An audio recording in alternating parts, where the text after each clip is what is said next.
Good evening, ladies and gentlemen. Can we be seated, please? We're about to start. Can you please be seated? Okay, welcome to the graduation ceremony. If I may please have the attention of all the graduates for a moment, I would like to explain the procedure you need to follow this evening as you walk on stage. So when you come forward, you need to have three important things with you. The first is your belt, which you should be wearing, as Gift is demonstrating here. That's the correct way of wearing it. The second one is your name card, which you're given downstairs when you registered. The third one is this yellow card, which you're also given downstairs and asked to complete. Please make sure that you do complete this card before you come to stage. Someone will collect it right here at the bottom before you get on stage here. So you'll be ushered from your seats row by row, starting from the front. From there, you come on stage one by one.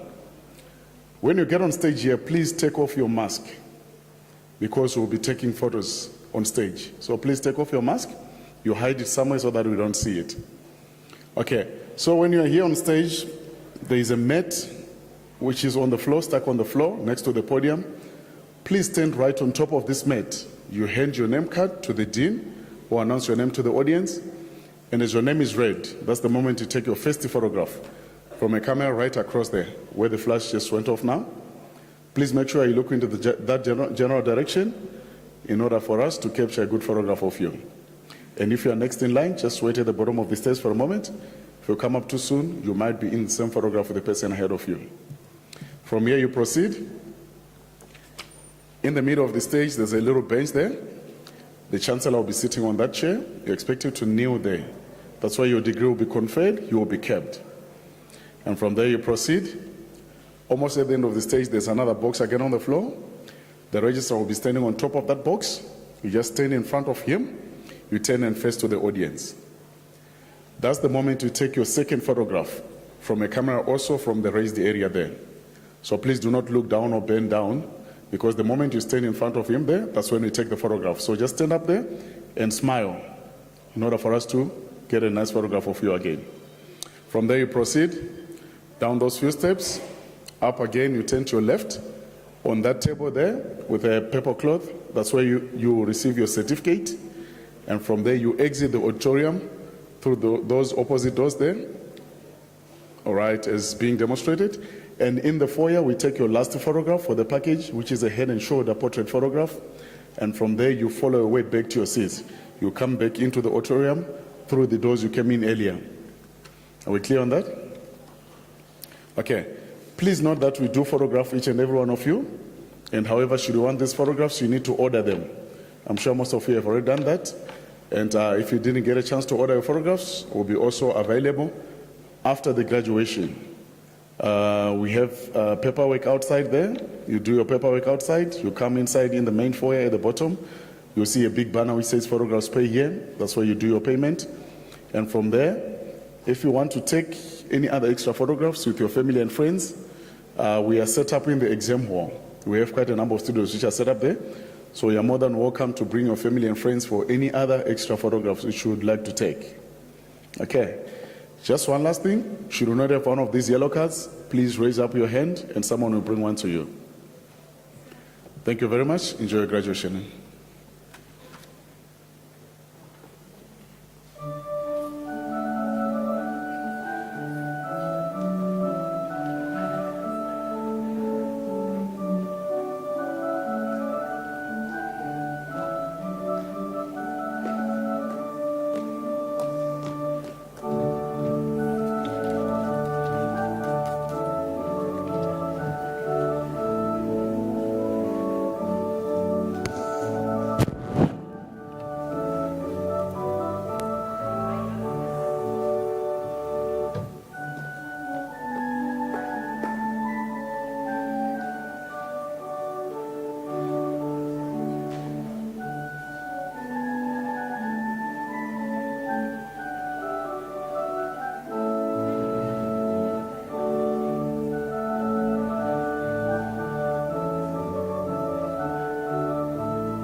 Thanks a lot, pianist.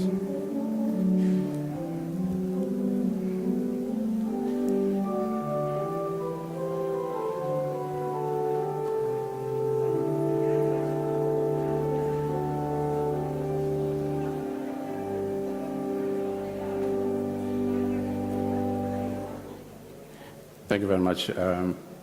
Ladies and gentlemen, we're going to start in a few minutes. My name is Emmett Matata. I'm the registrar of the university. We're going to start now in a few minutes. I just wanted to make one quick announcement. I know that we have a lot of doctoral students, this evening, quite a number. We also have a number of your promoters or supervisors here today who are going to play a role.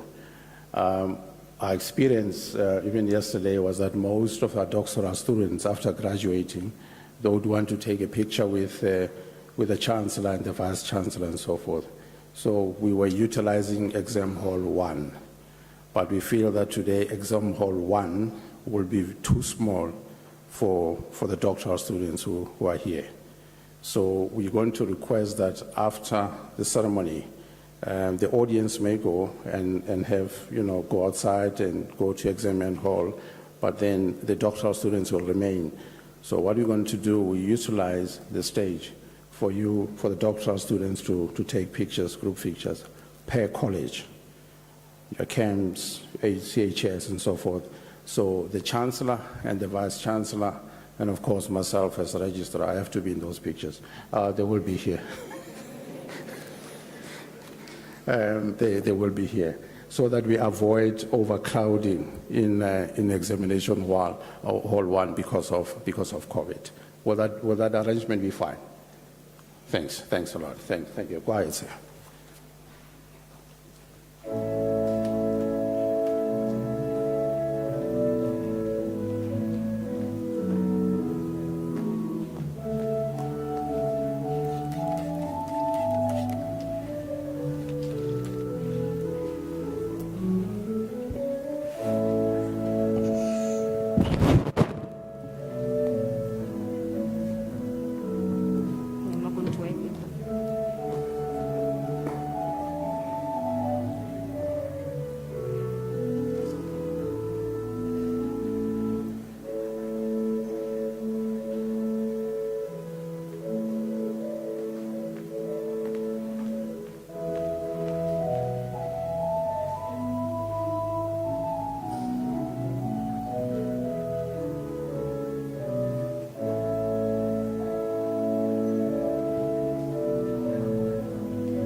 By virtue of the powers vested in me as Chancellor, I constitute this gathering a congregation of the University of South Africa. Ladies and gentlemen, we request you to join us in silent prayer or meditation to give thanks to the achievements being celebrated on this occasion.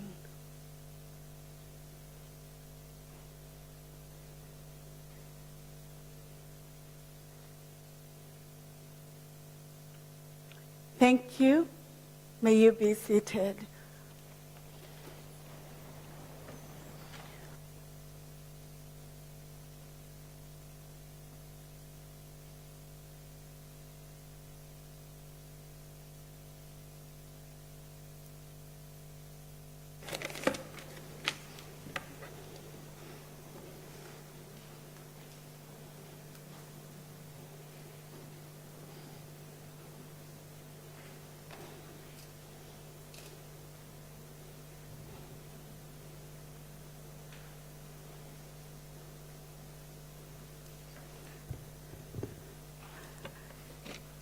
The Chancellor of the University of South Africa, His Honorable Dr. Mbeki, the Dean of the College of Law, Professor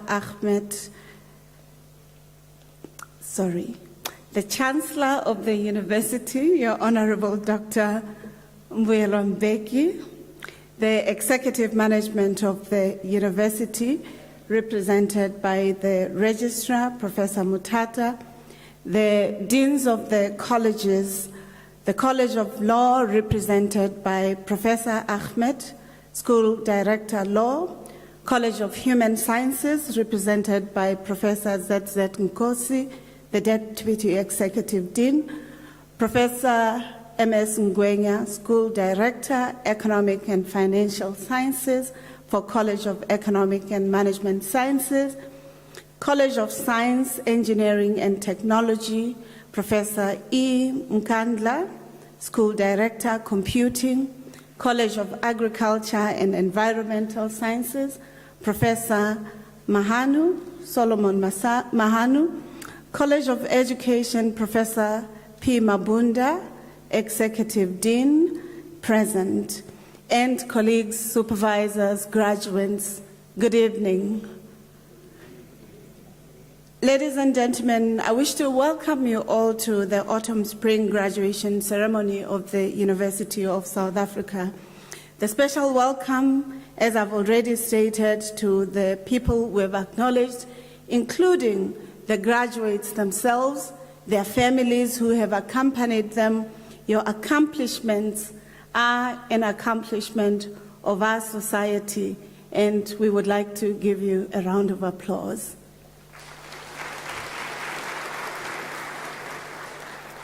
Let me start off by stating that universities are social institutions which are formed to ensure that the knowledge arena, the pursuit for wisdom, and the idea of education as that which transforms society becomes an imperative.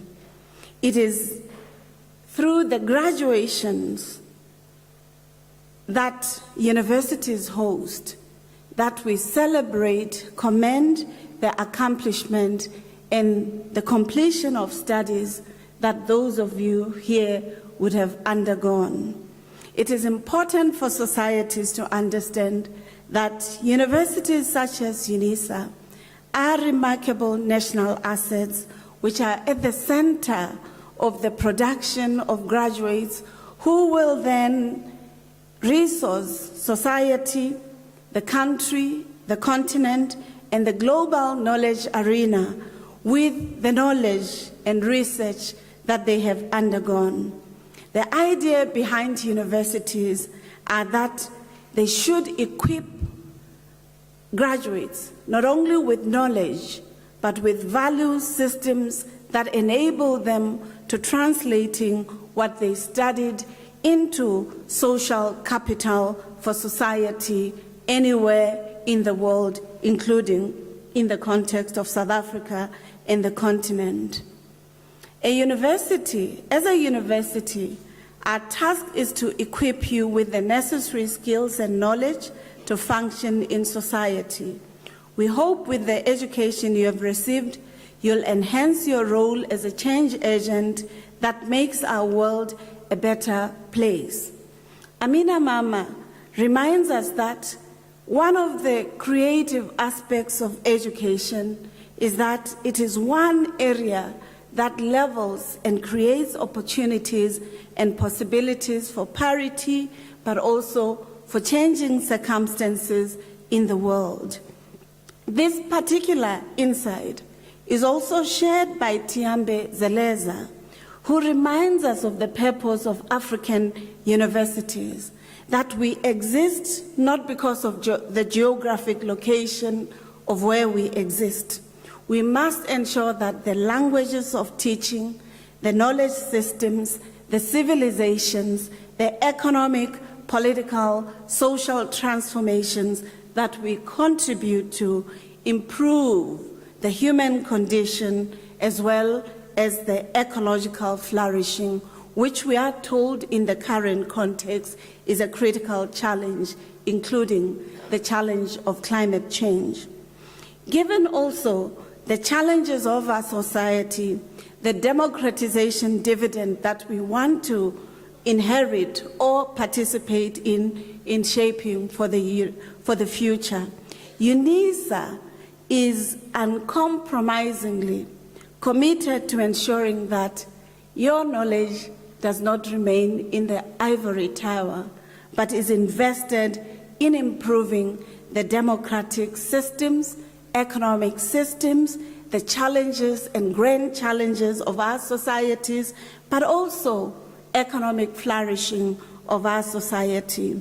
It is thus for this part, colleagues, that we must celebrate with the parents, with your families, your sisters, brothers, cousins, extended family that may have been the support infrastructure that you had as you were studying.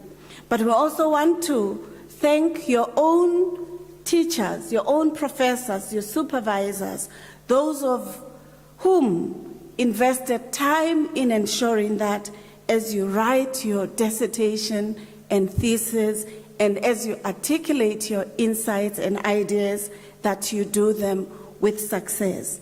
Finally, I'd like to announce that we, as the University of South Africa, are investing a lot in the knowledge arena, including in the 10 catalytic niche areas, which we would like to ensure enable Unisa to producing academics, intellectuals, graduates, and participants that do not only look for employment, but create employment. And thus, it's very important that as you celebrate your graduation, that you remember the sky is no longer the limit, but an environment of tourism and an environment of research. And therefore, to ensure that you expand your horizons beyond our local context of South Africa to the continent and to the global arena. Finally, parents, family, those of you who are here to celebrate the accomplishments of your family members, we want to congratulate you too for the solidarity, support, warmth, and ideas that you bequeathed them. We appreciate this because your support is in concert with the aspiration of our country stated in the National Development Plan about the importance of having graduates with PhDs that can help the knowledge economy of our country. We also appreciate that it is not only in the local context that they will be contributing, but in concert with Agenda 2063 of the African Union, that they, as African intellectuals, will see the importance of ensuring that Africa's knowledge systems contribute to the global knowledge systems. And finally, colleagues, that the Sustainable Development Goals, which we as society all over the world share as important imperatives for a humanizing world, become important. And therefore, we hope that you will not just be limited by the NDP Agenda 2063 and the SDGs, but you will move beyond those horizons and create new avenues for contributing to the success of the university. I wish, therefore, colleagues, to request you that you have your phones on silent, that you ululate and clap for your graduates, but as you do so, that you're considerate for those who will be coming after them, that this is not a mourning, it's a celebration, and it must be accompanied by wondrous applauses and celebration. You're welcome. Thank you.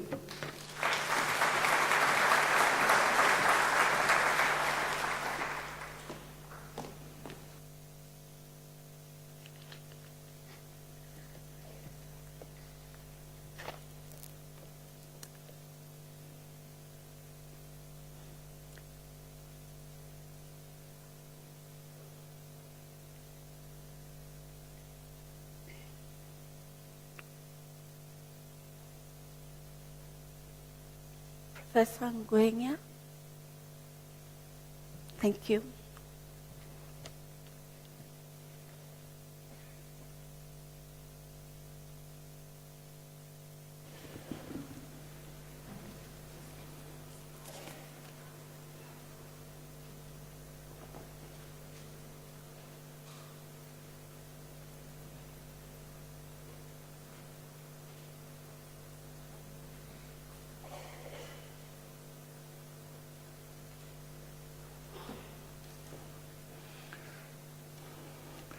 The University Chancellor, the Honorable Dr. Mbeki, Principal and Vice Chancellor Professor Lenkambula, Acting Deputy Registrar Mr. M.M. Kokong, Master and Doctoral graduate candidates, families, guardians, friends, distinguished guests, colleagues, ladies and gentlemen, good evening. I'm greatly humbled to deliver the Chancellor's address on this special occasion. May I take this opportunity to congratulate you on your tremendous achievements. To be awarded a master or doctoral degree from Unisa entails a dedicated endeavor. Your graduation this evening is testimony that you have mastered the art of scientific research and the creation of new knowledge. We trust that your contribution to the body of literature in your specific field of discipline will go a long way to influence policymakers, to introduce or improve ways of doing things in the growth and development of the economy, locally and globally, as you do this in the service of humanity. You are graduating at a time when countries all over the world are fighting the dreadful and deadly pandemic of COVID-19, with new variants evolving now and then. This pandemic has resulted in the slowdown of economies globally and has brought so much hardship to families and individuals as a result of loss in employment and livelihood. You are graduating at a time when the economy of our country is showing little sign of growth. While the South African Reserve Bank expected annual growth of 5.3% in 2021, it has sharply lowered its 2022 projection from 2.3 to 1.7, and from 2023 from 2.4 to 1.8. In his medium-term budget policy statement, the Minister of Finance projected that the economy is expected to grow by 5.1 in 2021 from a 6.4 contraction in 2020. You are graduating at a time when the unemployment rate is reported to be at 34.9%, with the unemployment expanded definition of 46.6. The youth aged 15 to 24 years old are the most vulnerable in the South African labor market, as the employment among this age group is at 64%. You are graduating at a time when more than half of the population in our country, 55.5%, live in chronic poverty. That is more than 30.4 million people. You are graduating at a time when there is a wide gap of income inequality in the country, with a majority of Black Africans trapped at the lowest level of income. You are graduating at a time when the majority of South Africans are suffering from financial distress. According to the Sanlam benchmarking survey on financial wellness, almost 73% professional middle-class South African experience financial distress. It is for this reason, Mr. Chancellor, that this Chancellor's address will focus on financial wellness, a topic that is given little attention, yet it is so important. Just as there's no school where one is taught to raise children, who are only taught how to make money, but we are not taught how to spend it so that we become financially independent. Studies conducted by the BMR and Sanlam reveal that only 6% of the South African population will be financially independent by the time they reach retirement age. 94% of the population will depend on friends, relatives, or government social grant when they reach retirement age. In his medium-term budget policy statement, the Minister of Finance reported that 27.8 million South Africans are social grant recipients, which of course is unsustainable. Taking into consideration the current rand to dollar rate of 16.13, projected to be at 16 by the end of 2022, at 5% to 6% inflation, 15% VAT, the recent increase in petrol price, which is expected to have a knock-on effect all along the supply chain in the economy, it can be concluded that the majority of South Africans are teetering in the edge of insolvency. That is why it is important to start planning at an early age in order to enjoy financial freedom. Another challenge facing South Africa, or South African, especially those who are in the middle class, is debt. Data shows that they are the most hardest hit. The World Bank report declared that South Africans are the world's biggest borrowers. According to the South African Reserve Bank report, household debt as percentage of disposable income was at 72.7%. This means that out of each and every R1 that the South Africans earn, 75 cents goes towards servicing debt. Debt rescue, results in a situation whereby you cannot, as a household or individual, perform to your optimal. Debt rescue identified the following 3 areas where outstanding debt is prevalent among South Africans. Personal loan, 94%. Credit cards, 84%. Store cards, 76%. Let us take a look at the concept of net worth.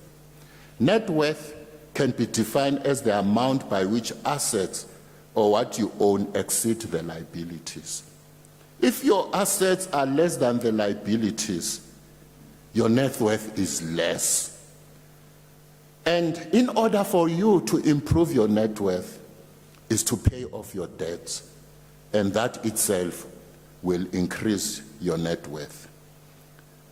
It can therefore be concluded that by increasing your savings or reducing your debts, the result is an increase in net worth. Let us take a look at an income statement, if I may use the layman language, of an average person in South Africa. The only income that they get is the salary or wages. Once the salary or wages ceases, there is no income. If we look at the balance sheet of an typically ordinary South African, we will notice that most of the average people, apart from their salary or wages, have no assets. Assets is zero, if not negative. The amount owned in the liability section is very huge. The majority still owe the mortgage bond of the houses they live in. The car they drive belongs to the bank. The furniture and sometimes the clothes they wear belongs to Edgar's. No assets. If you calculate their net worth, you'll find that it is negative. That is why it is important to start planning so that we can improve our financial well-being and be financially independent. If you are caught in a debt trap, try to liquidate your debt. Debt liquidation is more preferable than debt consolidation, unless you are tied up with cash flow and you want some temporary relief. Try to accumulate as much assets as possible. Your wealth will be measured by the number of assets that you own. Compile a budget and stick to it. Your income versus your expenditure must correspond to your budget. Save for the rainy day. Do not live from hand to mouth. It is recommended that you save at least 15% of your income. Save regularly. Save for retirement. You don't want to become a burden to your children or family members when you retire. It is recommended that your savings should cover your latest income of at least 6 months should you get retrenched from your job. In summary, to be financially independent, reduce your credits or debts, set financial goals, start saving early, save for emergency, and if you've got assets, you need to cushion them from risks by getting one of the insurance policies, for example, comprehensive motor insurance if you own the vehicle. Lastly, ladies and gentlemen, have a funeral cover. We all know that we are going to die one day. Once more, congratulations to the new master's graduates and doctoral graduates. I thank you.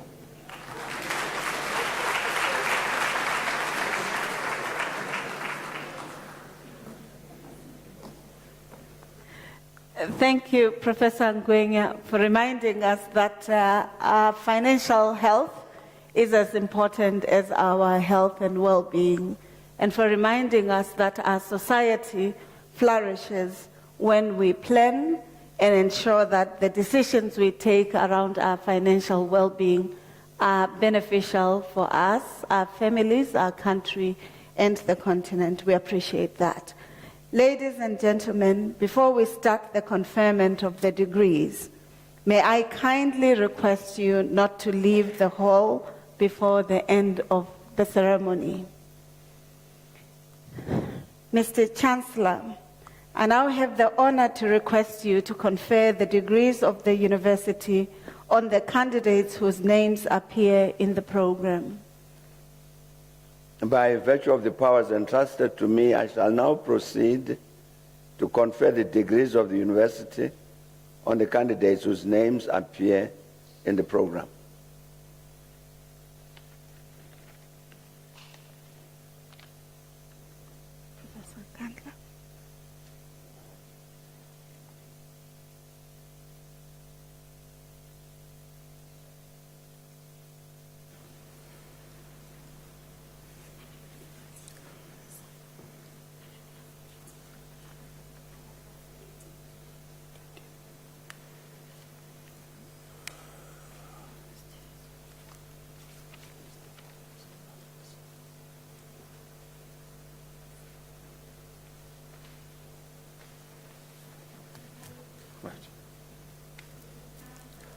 The representatives of the colleges will now present the candidates to you. Thank you. Mr. Chancellor, I have the honor to introduce to you Ashenafi Damte Ayele for the degree of Doctor of Philosophy. I request a supervisor, Professor T.R. Mavundla, to read the citation in support of the conferment of the degree.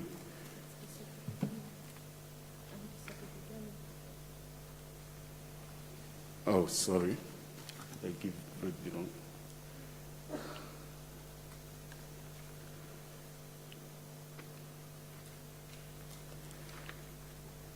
All right. Okay, sorry. Mr. Chancellor, I have the honor to introduce to you Diseko Buikanyo for the degree of Doctor of Philosophy. I request the supervisor, Professor A.K. Mishra, to read the citation in support of the conferment of the degree.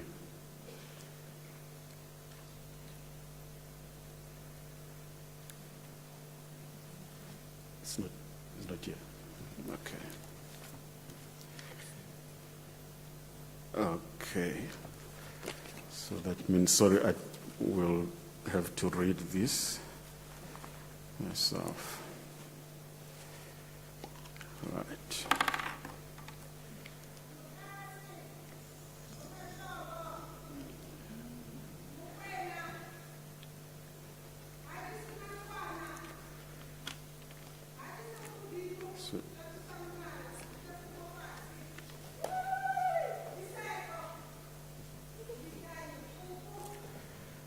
Okay.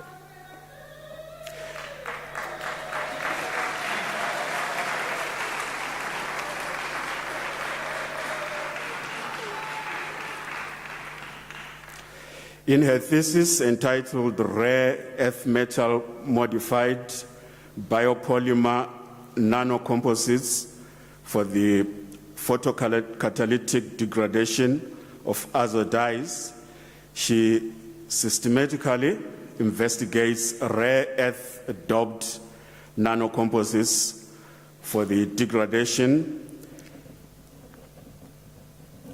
of azo dyes. She makes a significant contribution to textile waste remediations for both synthetic and real waste water solutions. She demonstrates distinctly that rare earth-doped modified biopolymer nanocomposites could provide promising solutions for textile water. Her findings constitutes an original contribution in the area of nanoscience and nanotechnology.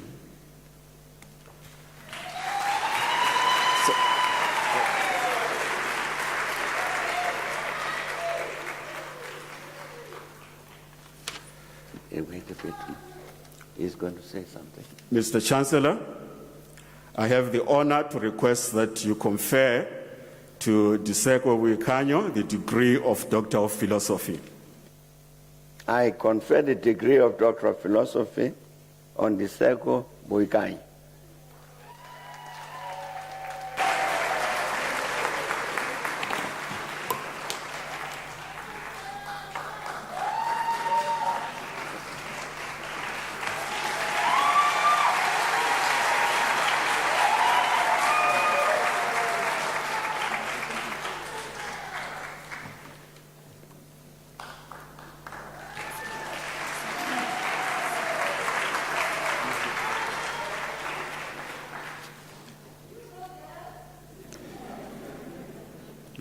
Pierre. Okay. Mr. Chancellor, I have the honor to introduce to you Pierre Mwindo Kibasomba for the degree of Doctor of Philosophy. The supervisor is not here, so I'll read the citation.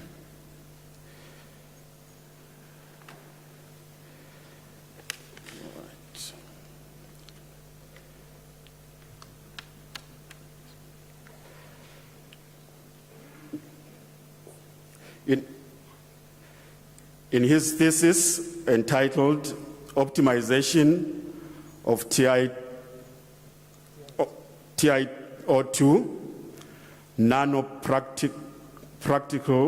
nanoparticle properties using the lyophilization process for photocatalytic antibacterial and sensing applications, he uses a biophysical approach for the synthesis of a multifunctional oxide, TiO2, nanoscaled particles. He employs a broad range of advanced surface and interface characterization techniques to investigate the particles' physical chemical properties, to reach an optimization phase and validate several technological applications, including photocatalytic activity under UV radiations for water disinfection and an antibacterial response against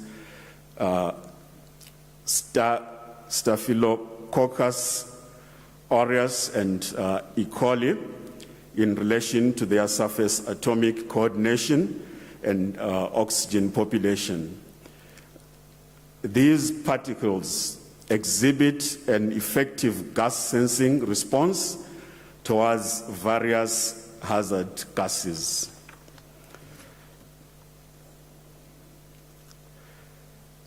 Mr. Chancellor, I have the honor to request you to confer the degree, to confer on Pierre Mwindo Kibasomba the degree of Doctor of Philosophy. I confer the degree of Doctor of Philosophy on Pierre Mwindo Kibasomba.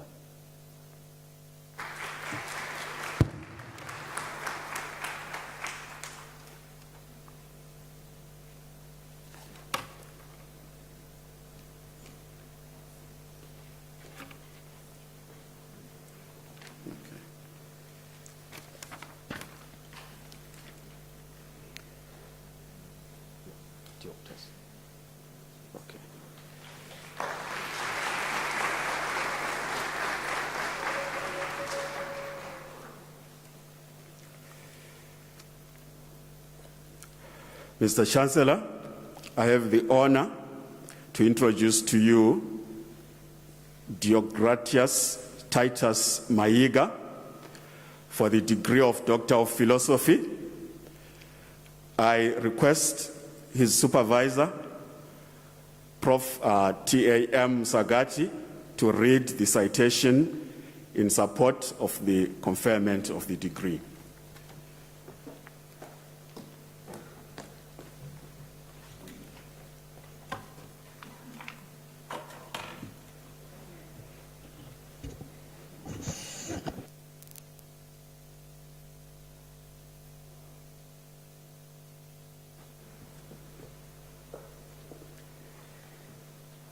In his thesis entitled Engineered Nanoparticles, Occurrence, Distribution, and Environmental Effect in South African Aquatic Systems, the candidate assessed the occurrence and distribution of selected nanoparticles, including silver nanoparticles, zinc oxide nanoparticles, and titanium oxide nanoparticles in South African aquatic systems. He made a valuable contribution to the body of knowledge in understanding levels of nanoparticles in water, which provided an insight towards assessing the effect, environmental risk assessment, and assisting future management of nanoparticles and water pollution, as well as the establishment of guidelines and regulations of nanoparticles in fresh waters.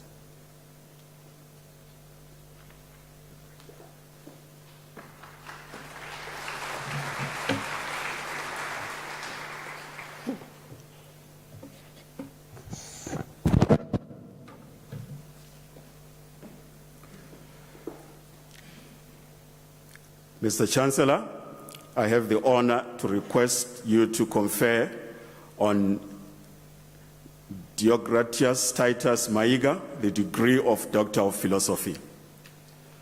I confer the degree of Doctor of Philosophy on Diogratias Titus Maiga.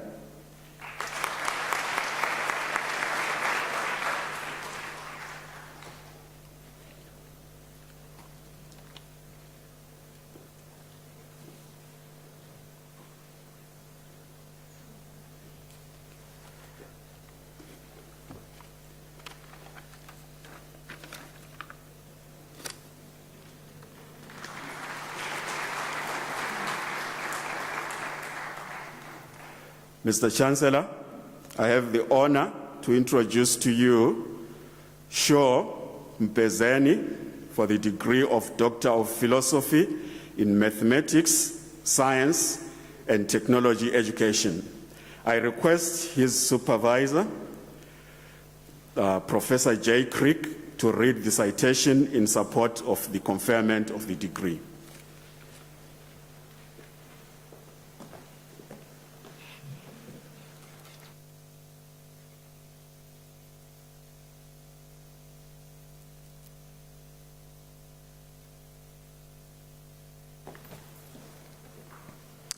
In his thesis entitled Dynamics Influencing Learners' Performance at Science Fairs in Limpopo Province of South Africa, he establishes that science fairs do not meet the expectations of the sponsors and partners in reaching out to all schools.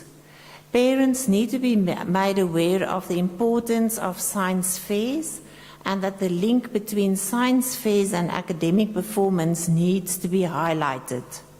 Furthermore, stakeholders and teachers would like the science curriculum to include a project research component.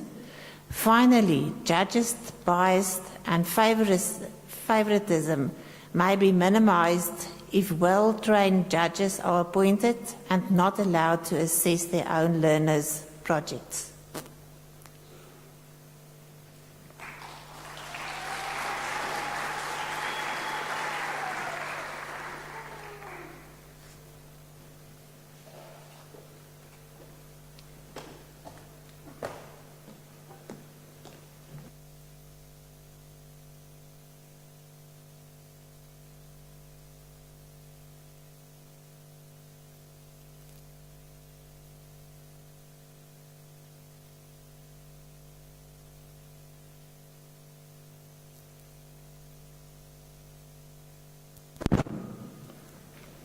Mr. Chancellor, I have the honor to request you to confer on Shaw Mpezeni the degree of Doctor of Philosophy in Mathematics, Science, and Technology Education.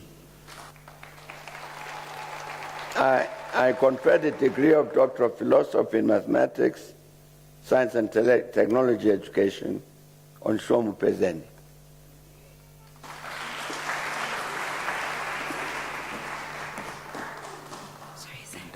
You're done.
Mr. Chancellor, I have the honor to introduce to you Paulus Tupisedile for the degree of Doctor of Laws.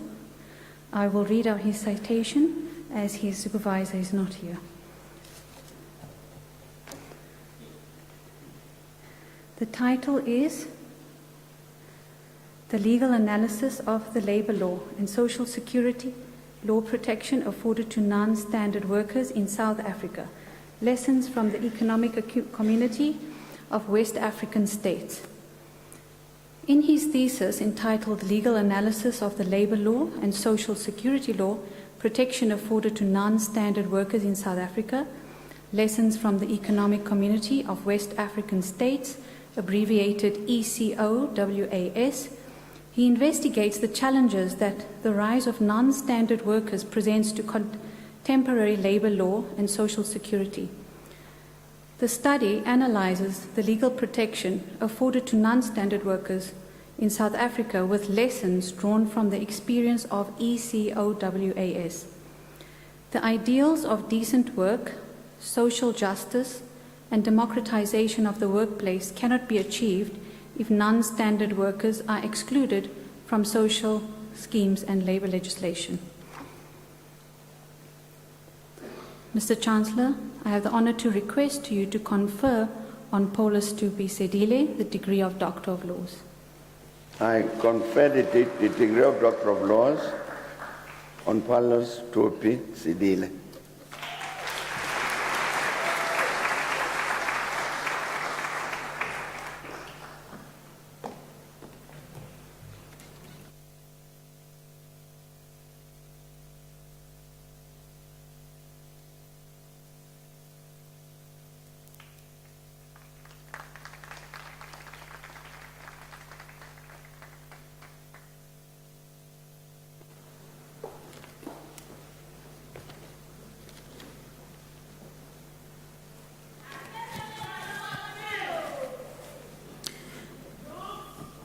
Mr. Chancellor, I have the honor to introduce to you Mdungazi Knox Maluleke for the degree of Doctor of Philosophy. I request his supervisor, Professor Mxolisi David Modise, to read the citation in support of the conferment of the degree.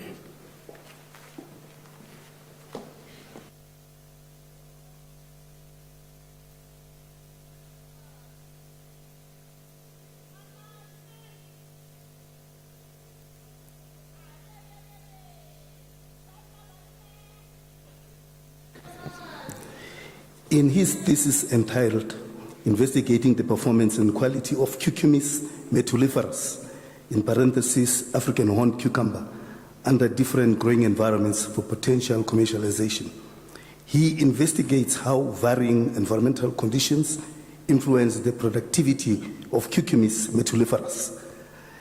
Data collected included yield and quality parameters, germination, water use efficiency, nutrient composition, and the metabolomic profile of the crop. He made significant findings by proposing that certified seeds scarified with warm water had a relatively high germination rate irrespective of the growth substrate. He also identified that the environment treatment combination of moderate water stress combined with sandy loam soil is desirable for optimum yields, and that growing the plants under shade net produced the most intense metabolites, soluble sugars, and high vitamin C content.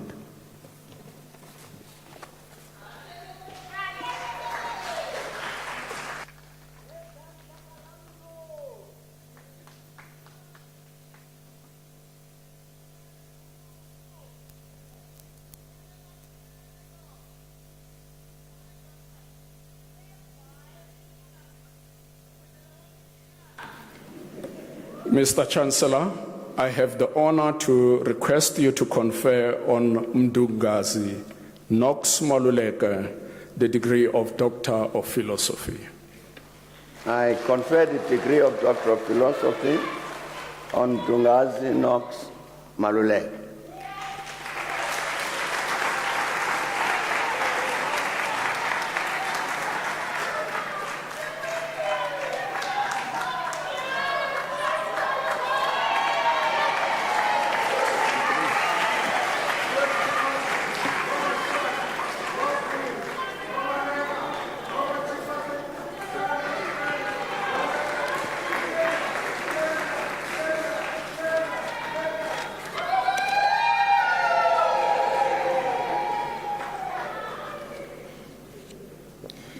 Mr. Chancellor, I have the honor to introduce to you Stanley Mukhashwa for the degree of Doctor of Philosophy.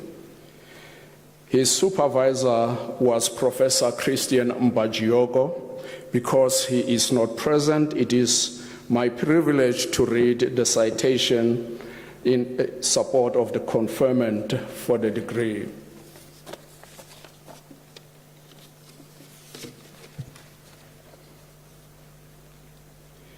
In his thesis entitled Evaluation of Smallholder Beef Cattle, Sheep and Goat Production and their contribution to household income, a case of Gauteng Province, South Africa. Mokgatla Stanley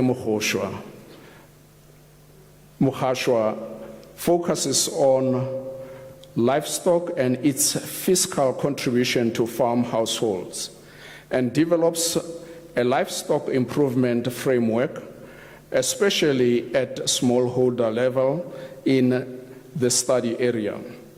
The study establishes that smallholder farmers raise livestock mainly for income accumulation, with goat farming contributing significantly to household income. The study provides the first smallholder livestock improvement framework, which can positively improve the quality of animals and ultimately the household income of smallholder livestock farmers in the study area. Mr. Chancellor, it is my honor to request you to confer on Mokgatla Stanley Mukhashwa the degree of Doctor of Philosophy. I confer the degree of Doctor of Philosophy on Stanley Mokgatla Mukhashwa.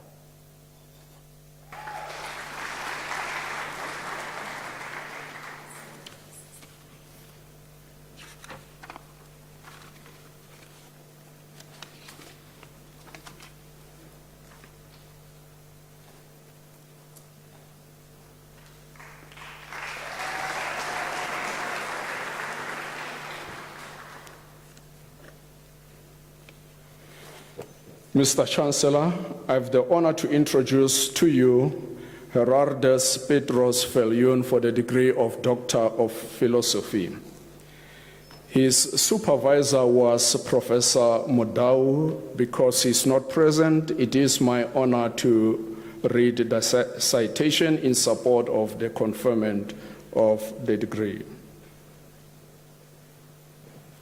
In his thesis entitled Evaluation of the Competence Gap Between South African Vocational-Oriented Agricultural Education and Training, Agricultural Diploma, and Agricultural Industry Requirements, Petros Gerardus Viljoen investigated the perceived gap between competence of the agricultural diploma graduates and the competence required by the agricultural industry. He makes a valuable contribution to the body of knowledge in agriculture by addressing the transformation of vocational-oriented agricultural education, promoting vocational-oriented agricultural education models to enhance practical competence and address the employability of agricultural diploma graduates. Mr. Chancellor, it is my honor to request you to confer on Gerardus Petros Viljoen the degree of Doctor of Philosophy. I confer the degree of Doctor of Philosophy on Gerardus Petros Viljoen.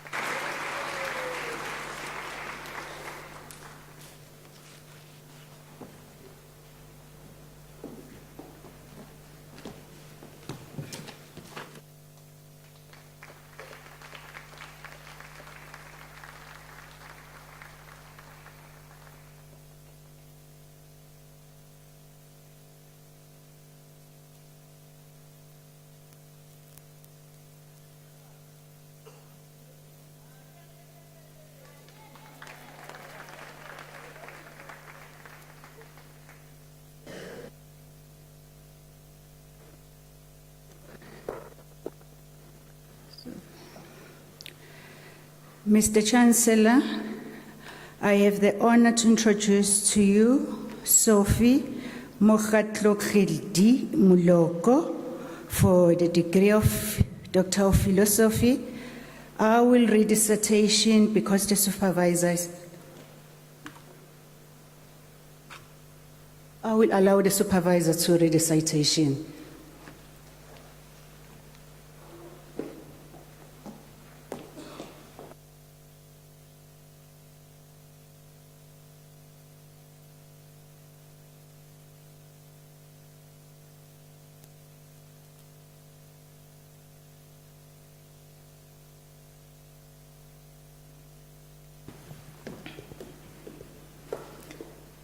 A well-functioning national health information system is critical to the efficient management of a reproductive health program.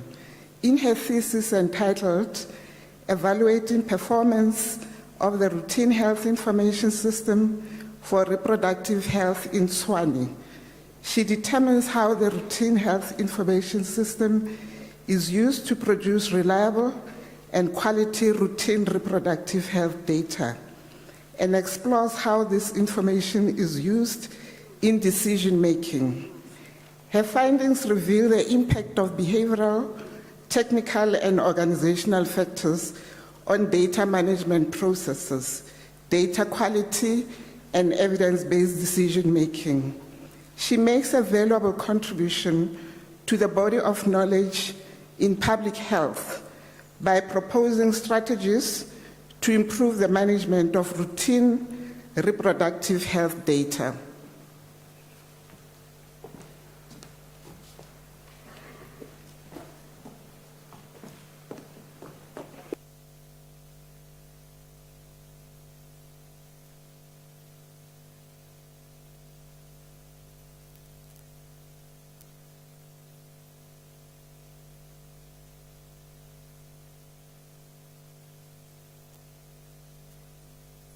Confer on Sophie Mokgatlogedi Moloko, the degree of Doctor of Philosophy. I confer the degree of Doctor of Philosophy on Sophie Mokgatlogedi Moloko.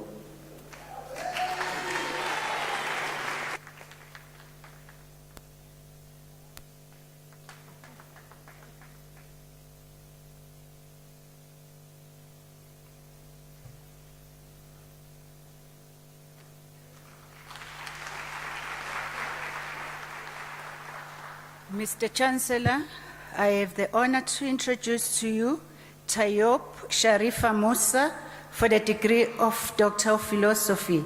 I request her supervisor, Prof. Risenga, to read a citation in support of the conferment of the degree.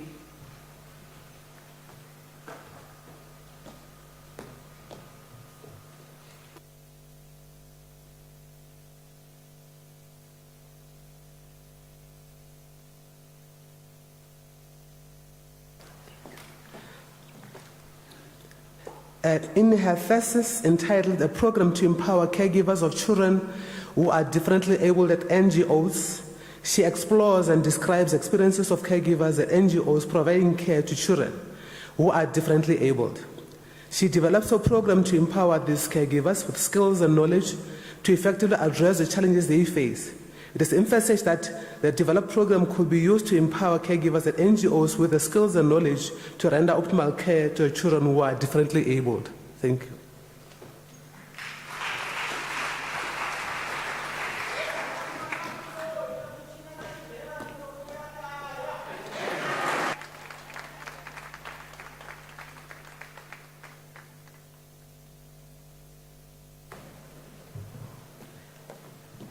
Mr. Chancellor, I have the honor to request you to confer on Tayop Sharifa Musa the degree of Doctor of Philosophy. I confer the degree of Doctor of Philosophy on Tayop Sharifa Musa.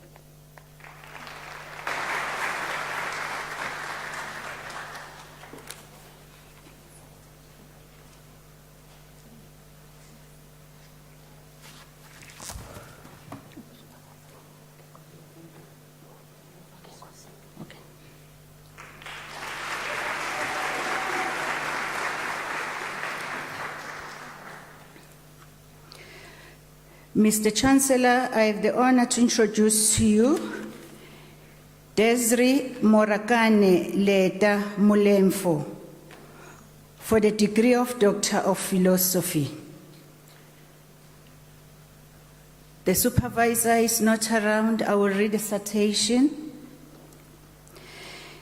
In her thesis entitled A Model for the Management of HIV and AIDS for LGBTIQ and People in Gauteng Province, she conducts an interpretive phenomenological analysis study to explore, analyze, and interpret the experiences of LGBTIQ+ individuals utilizing HIV/AIDS management services at public primary healthcare clinics by developing a model for guiding the healthcare providers to deliver gender-sensitive care responses to the specific healthcare needs of LGBTIQ+ persons. Proper application of the model could promote equitable and quality HIV/AIDS healthcare services to the LGBTIQ+ population.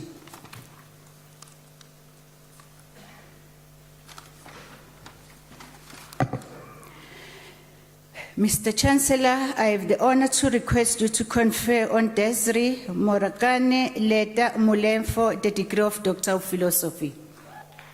I confer the degree of Doctor of Philosophy on Desiree Morakane Leta Mulemfo.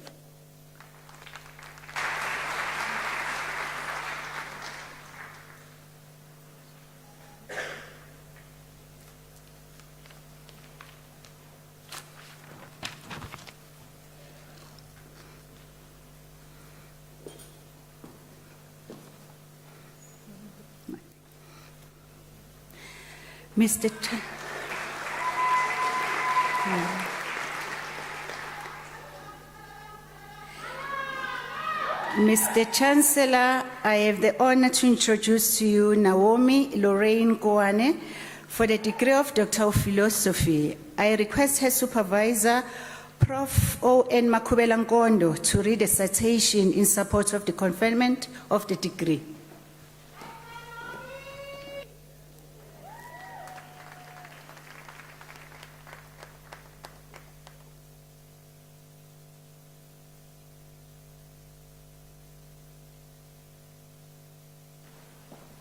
Mr. Chancellor, in her thesis entitled Model to Strengthen Maternal Healthcare Service Delivery in Gauteng Province, South Africa, she investigates the importance of quality healthcare services for new mothers. She interviewed 105 midwives and 287 women in public maternity wards using mixed method research to determine the nature and extent of maternal health care in Gauteng. Based on her research findings and the evaluation of midwifery experts, she develops a model comprising multiple indicators of the global construct on advances in measurements of maternal health care to curb maternal deaths scourge on the life of a newborn, family, and community, and improve children's quality of life.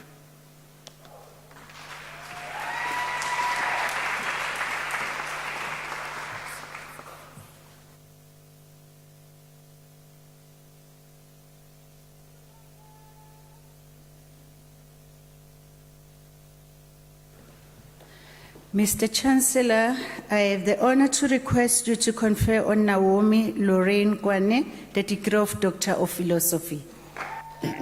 I confer the degree of Doctor of Philosophy on Naomi Lorraine Goane.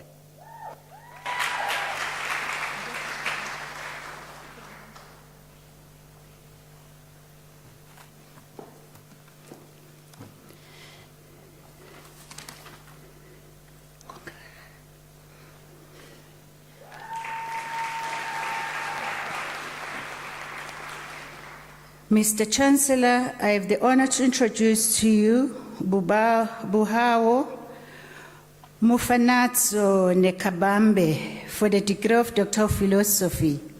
Her supervisor was Dr. M.A. Gunmani. I'm going to read a citation in support of the conferment of the degree. In her thesis entitled Experiences of and Support Guidelines for Male Victims of Intimate Partner Violence Perpetrated by their female partners in Gauteng, South Africa, she uses interpretative phenomenological analysis to explore men's experiences of intimate partner violence, IPV, perpetrated by their female partners. She makes a valuable contribution to the body of knowledge in the field of psychology by proposing guidelines for support to male victims of IPV regarding appropriate socialization, psychosocial and legal support, stakeholder training to handle males, IPV incidents, and a victim empowerment program that is specific to the needs of male victims of IPV.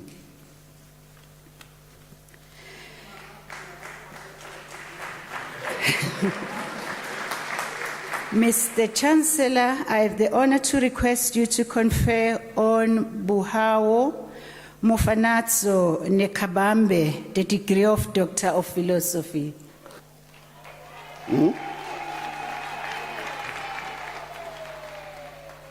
Mark, can you give me that name? Again, I can't find it on my list. Give me the list you have. Sorry. Oh, this one is okay. Will I say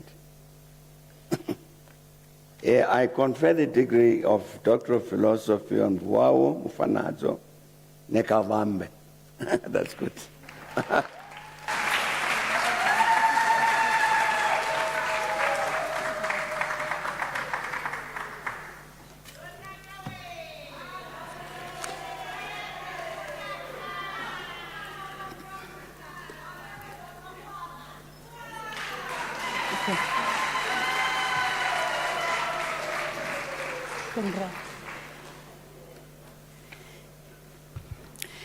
Mr. Chancellor, I have the honor to introduce to you George Mkhuzelwa Skhosana for the degree of Doctor of Philosophy.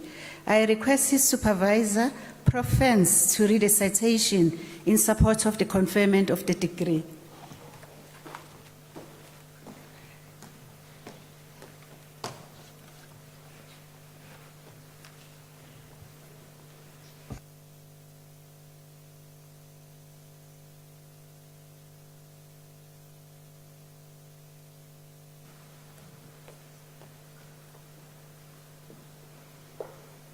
In his thesis entitled The Psychosocial Effects of Unemployment on Young Adults in Ekurhuleni Metropolitan Area, Gauteng, he investigates the impact of the effects of unemployment on young adults. His results show that unemployment has devastating effects on the young individual's self-esteem, social relationships, marital relationships, and other psychosocial aspects of their life.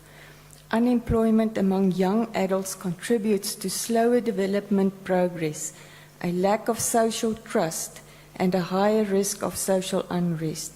To curb these effects, an intervention strategy needs to be developed as a matter of urgency, as unemployment is on the rise in South Africa.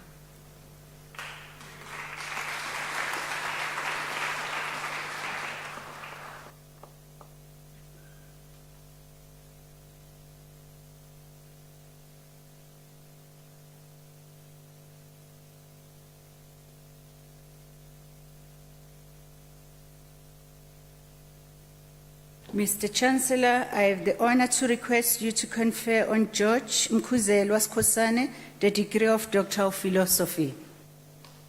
I confer the degree. I confer the degree of Doctor of Philosophy on George Mkhuzelwa Skhosana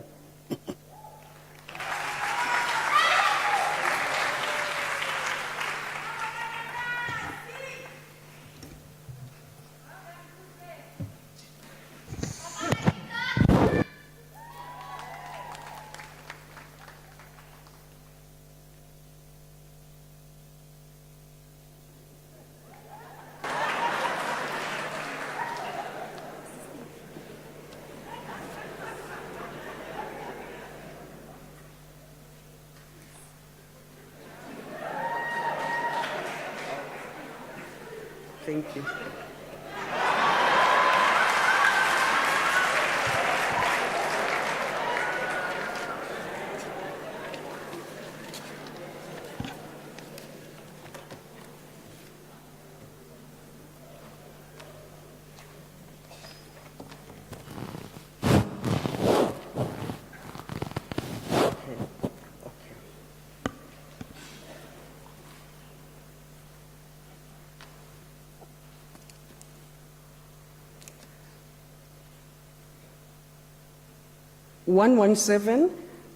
Mr. Chancellor, I have the honor to introduce to you Christine Kumalo for the degree of Doctor of Education.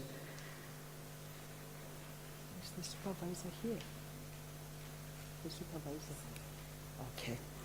On behalf of the supervisor, Professor R. Chireshe, I will now read the citation in support of the conferment of the degree.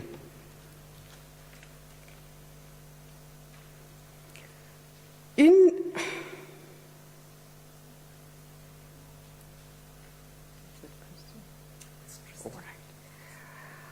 her thesis entitled Student Teachers' Experiences in Implementing Inclusive Education During Teaching Practice in Zimbabwean Primary Schools, she investigated the experiences of student teachers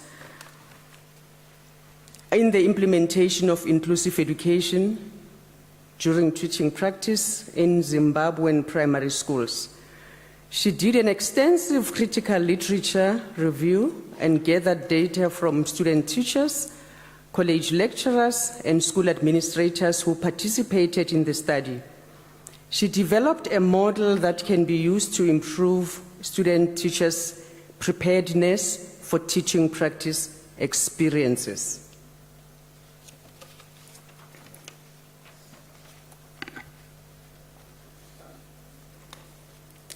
Mr. Chancellor, I have the honor to request you to confer on Christine Kumalo the degree of Doctor of Education.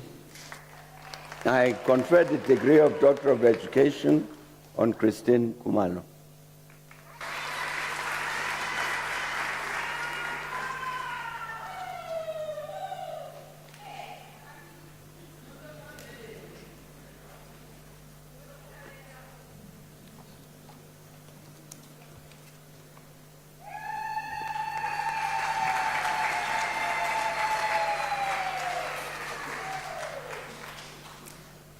Mr. Chancellor, I have the honor to introduce to you Hansen Akotobako for the degree of Doctor of Philosophy. I request his supervisor, Professor P.J. Yerelal, to read the citation in support of the conferment of the degree.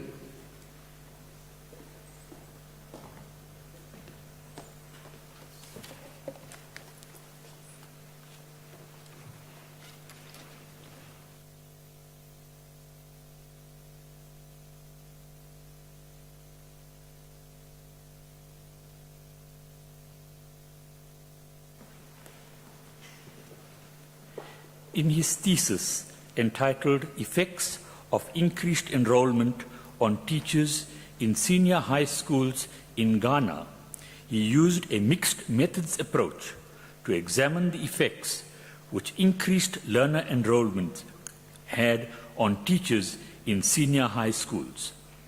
The results of the study revealed that increased enrollment hindered Ghanaian teachers in performing their duties as professionals.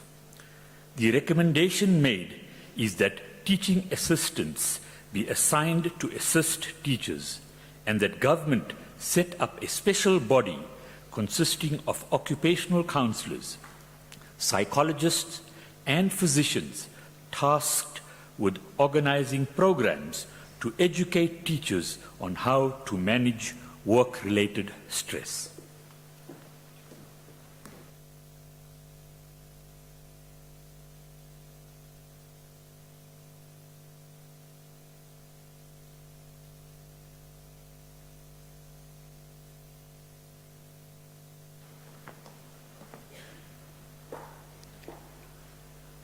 Mr. Chancellor, I have the honor to request you to confer on Hansen Akoto Bako the degree of Doctor of Philosophy. I confer the degree of Doctor of Philosophy on Hansen Akoto Bako.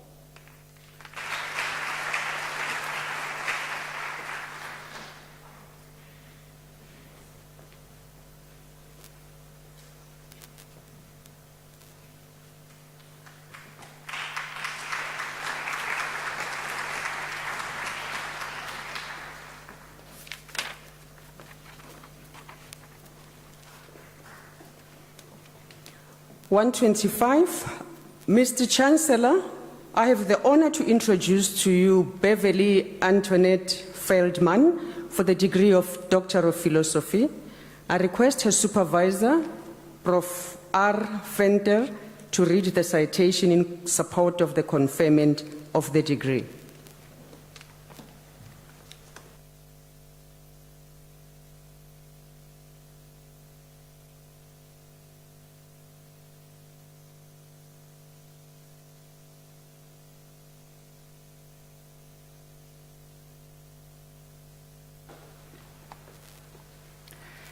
In her thesis entitled Guidelines for the Promotion of Teacher Wellbeing in a Township Primary School, Beverly Feldman sought to gain insight into the state of teacher well-being in a township primary school and developed guidelines to promote it. The results highlight various systemic influences on teacher well-being and the importance of personal development complementary to professional development. She proposes asset-based content and process pathways to well-being. The proposed guidelines provide valuable contributions for stakeholders in education, such as the Department of Education, the school management and its structures, external entities, and especially for teachers for whom this research was conducted.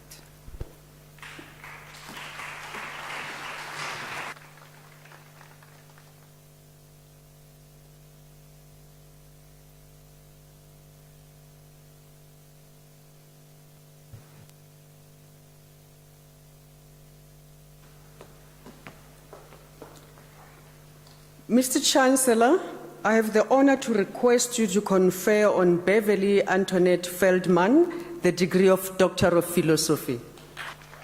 I confer the degree of Doctor of Philosophy on Beverly Antoinette Feldman.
Mr. Chancellor, I have the honor to introduce to you Francois Crawford for the degree of Doctor of Commerce. I request his supervisor, Prof. H. Ninaba, to read the citation in support of the conferment of the degree.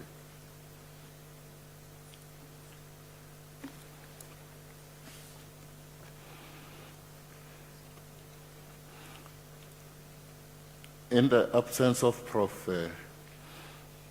Nineba, it's my honor, Mr. Chancellor, to read the citation. In this thesis entitled A Phenomenological Study of Value Ecosystem Based on Open Distributed Systems, Simple Rules and Nonlinear Interactions, Francois gives a transcendental phenomenological description of an emerging financial value ecosystem based on distributed ledger technology and novel game structure. The study makes a contribution to understanding the essence of the phenomenon, which is the nature of the relationship patterns that participants hold in respect of distributed ledger technology. The key implication for the society and organizations is that a novel folded value relationship pattern presents as an alternative approach to dealing with conflict in socially complex value relationships.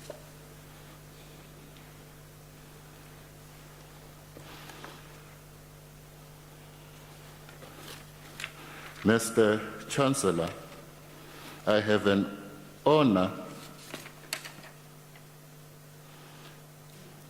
to request you to confer on Francois Crawford the degree of Doctor of Commerce. I confer the degree of Doctor of Commerce on Francois Crawford.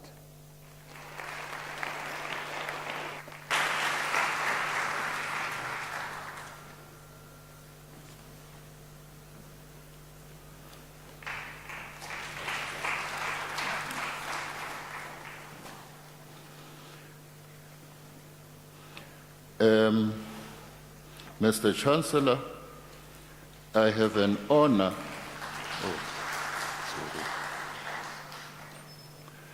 Mr. Chancellor, I have the honor to introduce to you Teboho Kefilwe Molotsi for the degree of Doctor of Commerce.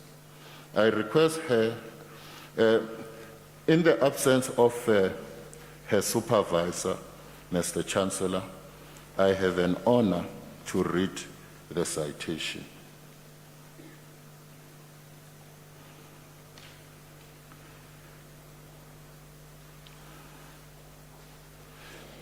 In her thesis entitled A Human Resource Risk Management Conceptual Framework for Academic Staff Retention in an Open Distance Electronic Learning University in South Africa, she thoroughly explores the risk associated with academic staff attrition in an open distance electronic learning university in South Africa.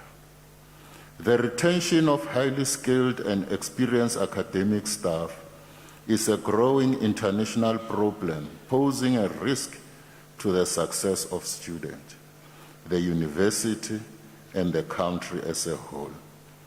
Academics, particularly those of the African continent, increasingly leave their respective higher education institutions for a better opportunities elsewhere. She makes a significant contribution by presenting a comprehensive framework to inform the management of human resource risk at an Odell institution in South Africa, including both academic staff retention and academic staff attrition.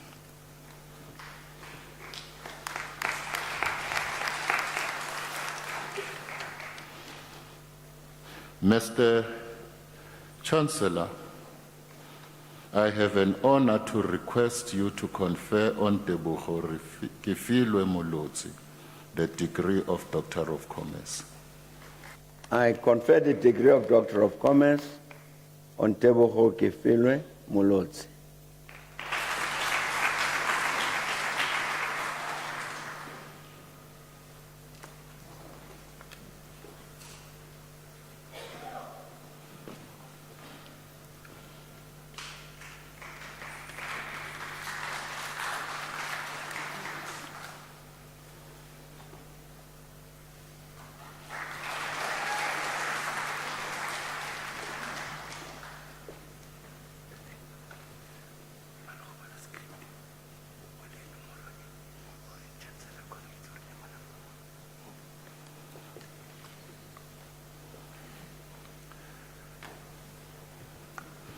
One for one, Mr. Chancellor, I have the honor to introduce to you Joseph Nyamapfeni for the degree of Doctor of Commerce. I request his supervisor, Prof. Z. Robinson, to read the citation in support of the conferment of the degree.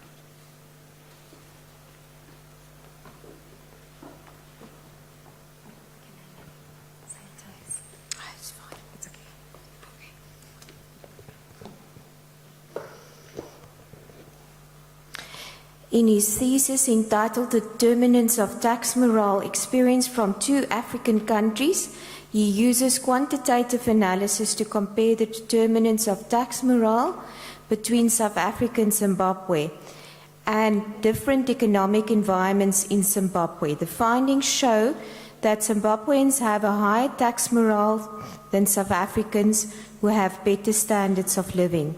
Although demographic factors are insignificant, corruption has proven to be an important factor influencing tax morale in both countries, as well as hunger in Zimbabwe. The eradication of the latter and the improvement in the perception of democracy could enhance tax compliance.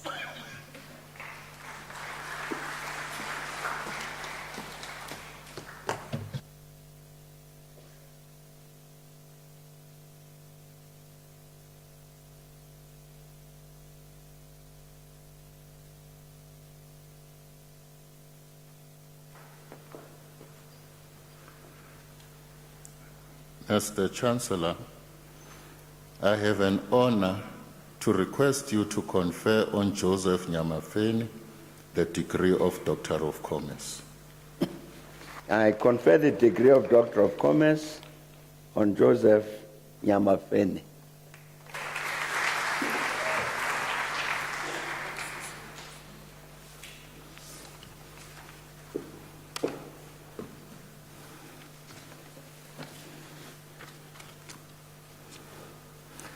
$150.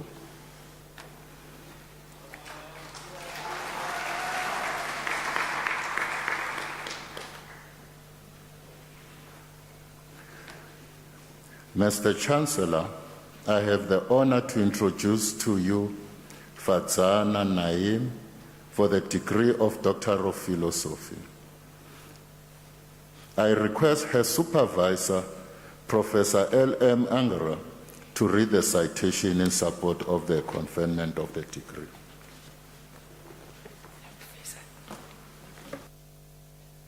This is entitled Teaching Staff's Personality Traits, Student Lecturer Personality Preference, and Teaching Quality at a Zimbabwean Higher Education Institution. Fazana develops a conceptual model based on the Big Five personality traits model to inform the recruitment of teaching staff in a higher education context with the aim of improving teaching quality. She thoroughly investigates the relationships among teaching staff's self-assessments on the Big Five personality traits, the students' preferences with regard to their lecturers' personality traits, students' evaluations of teaching quality, and various demographic variables. Her findings constitute an original and valuable contribution to inform the recruitment of teaching staff in a higher education context, especially in Zimbabwe.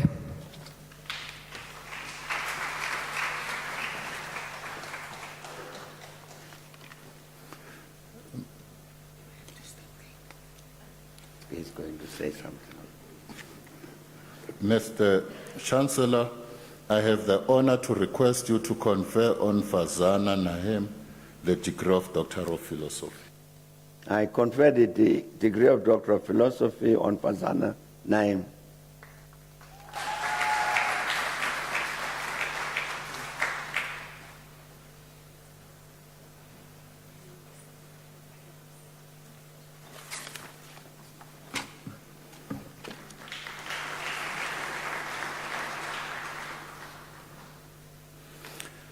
$154. Mr. Chancellor, I have the honor to introduce to you Linda Stein for the degree of Doctor of Philosophy. I request her supervisor, Professor H.A. Barnard, to read the citation in support of the conferment of the degree.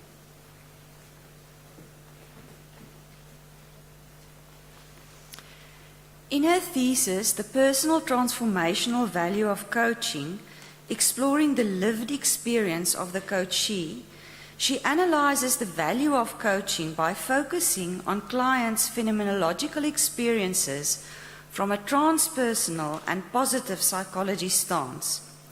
She develops a conceptual framework explaining the nature and scope of the personal transformation that coaching facilitates. The framework theorizes that the personal transformational value of coaching is constituted in its potency to initiate, facilitate, and maintain a continuous process of transforming higher levels of being towards flourishing, the ultimate end state of psychological well-being. Her study contributes to the body of knowledge and praxis in industrial and organizational psychology, coaching and consulting psychology.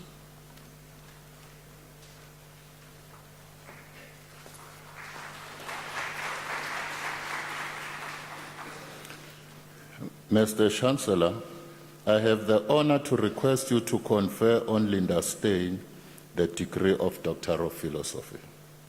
I confer the degree of Doctor of Philosophy on Linda Stein.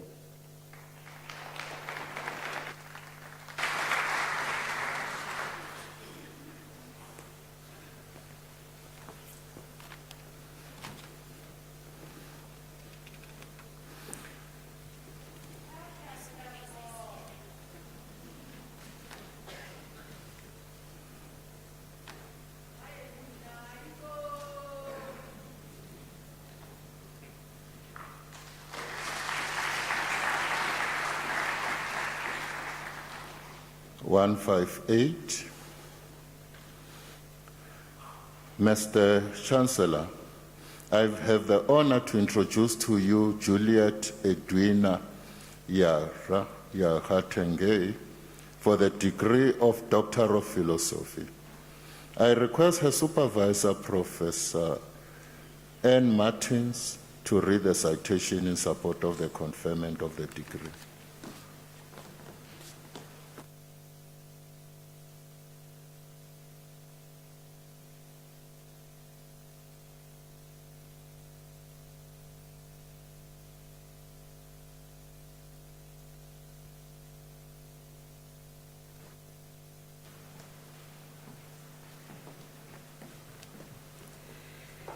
Some research indicates that secondary school students do not necessarily complete school with the needed social and emotional skills to be successful at work. In her thesis entitled Model of Counselors' Leadership and Emotional Intelligence as Predictors of Students' Social and Emotional Learning Outcomes, Juliet Edwina Yaratenge develops a model to predict students' social and emotional learning outcomes. This model will help educational institutions and organizational psychologists to better understand and advance counselors' and educational leaders' emotional intelligence and predict students' social and emotional competencies. This study makes a valuable contribution to the body of knowledge in industrial and organizational psychology.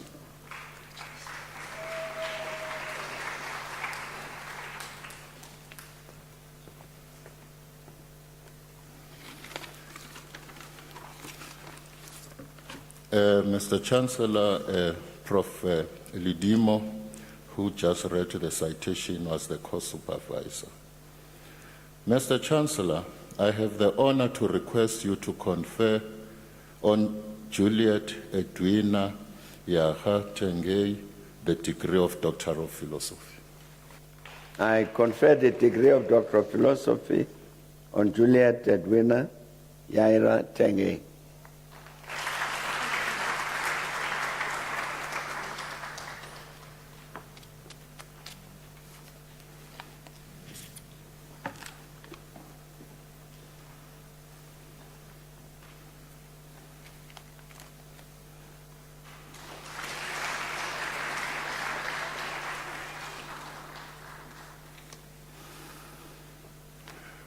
162. Mr. Chancellor, I have the honor to introduce to you Monique von Born for the degree Doctor of Philosophy. Her supervisor was Professor H.S. van der Venter.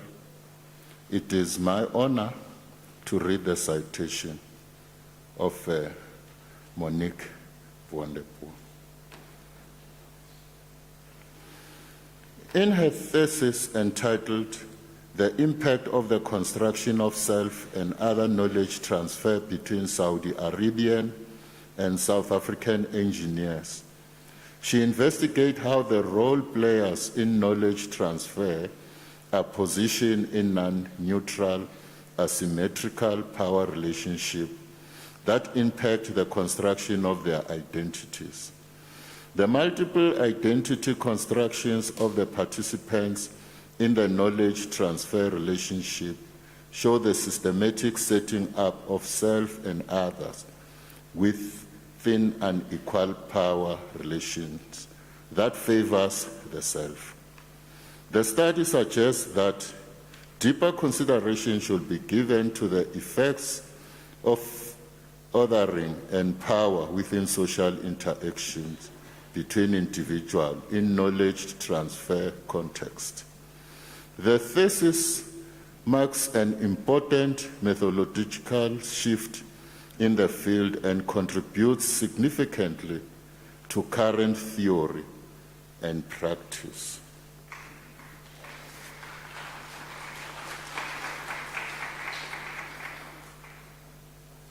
Mr. Chancellor, I have the honor to request you to confer on Monique Woodburn the degree of Doctor of Philosophy.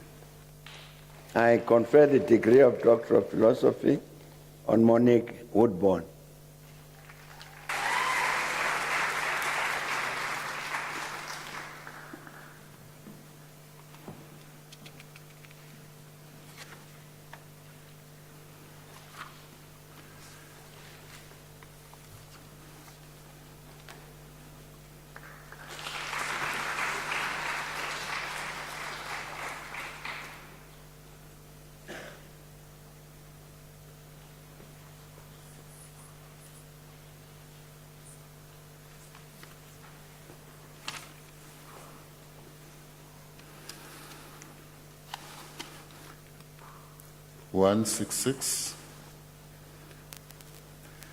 Mr. Chancellor, I have the honor to introduce to you Audrey Tlhabisang Lekhodi for the degree of Doctor of Philosophy.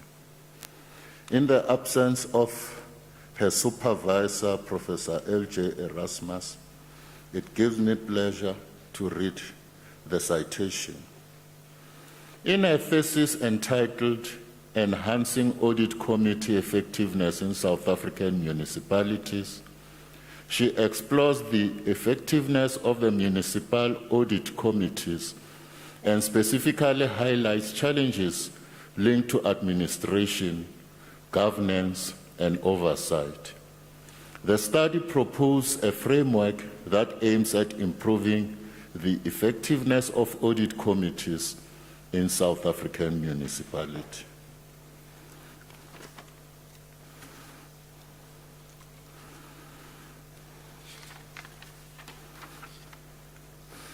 Mr. Chancellor, I have the honor to request you to confer on Audrey Tlhabisang Lekhodi the degree of Doctor of Philosophy. I confer the degree of Doctor of Philosophy on Audrey Tlhabisang Lekhodi.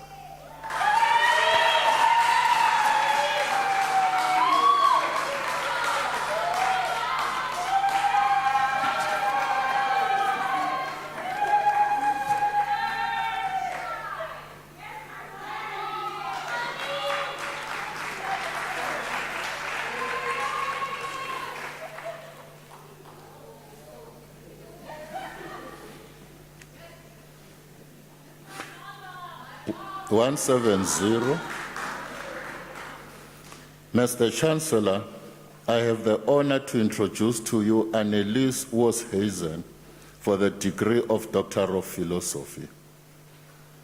I request her supervisor, Professor A.P. Swanepoel, to read the citation in support of the conferment of the degree.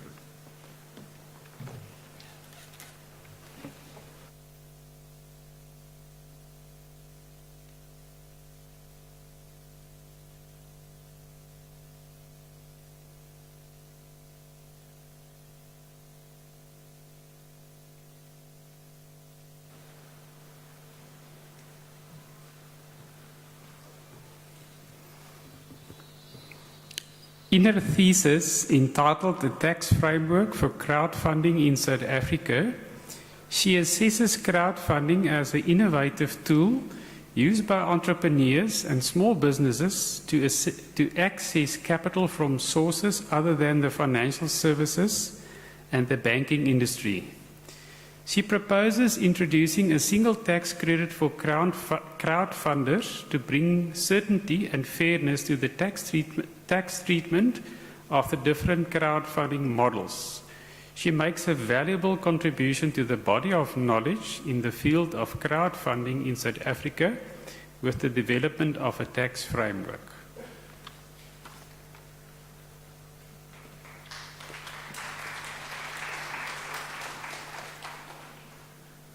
Mr. Chancellor, I have the honor to request you to confer on Annelies Oosthuizen the degree of Doctor of Philosophy. I confer the degree of Doctor of Philosophy on Annelies Oosthuizen.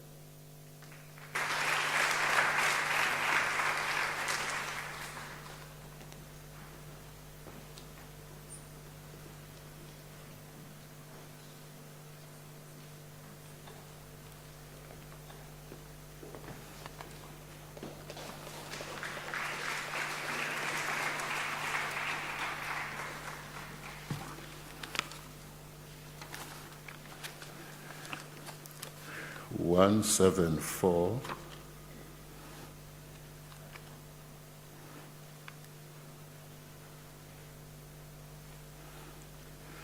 Mr. Chancellor, I have the honor to introduce to you Ngonizashe Shuro for the degree of Doctor of Philosophy. In the absence of her supervisor, Professor Wingart, it's my privilege to read the citation. In his thesis entitled The Relationship Between Sustainability, Reporting and Corporate Financial Performance, he investigates the relationship between corporate social performance and corporate financial performance for companies listed on the Johannesburg Stock Exchange in the mining and manufacturing industries. He finds that corporate social performance and corporate financial performance do not influence each other. Although corporate social performance was better in the mining industry than in the manufacturing industry. The main contribution of the study is providing sensitivity ranking in determining the relationship between corporate financial performance and corporate social performance, and vice versa.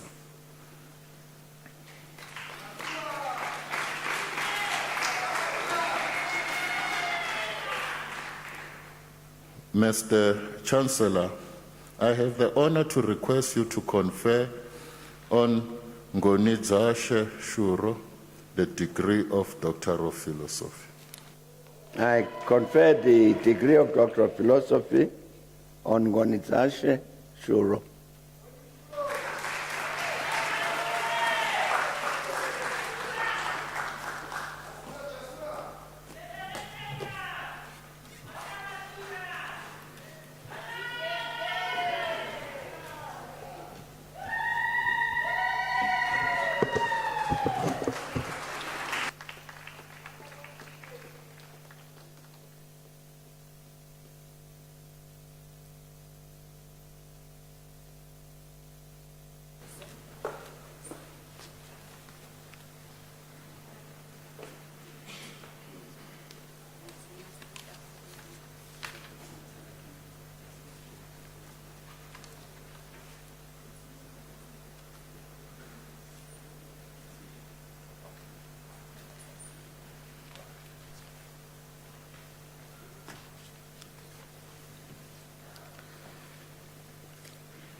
Mr. Chancellor, I have the honor to introduce to you P.Y. Nigel Chikasha for the degree of Doctor of Philosophy. I request his supervisor, Prof. K.R. Ramdas, to read the citation in support of the conferment of the degree.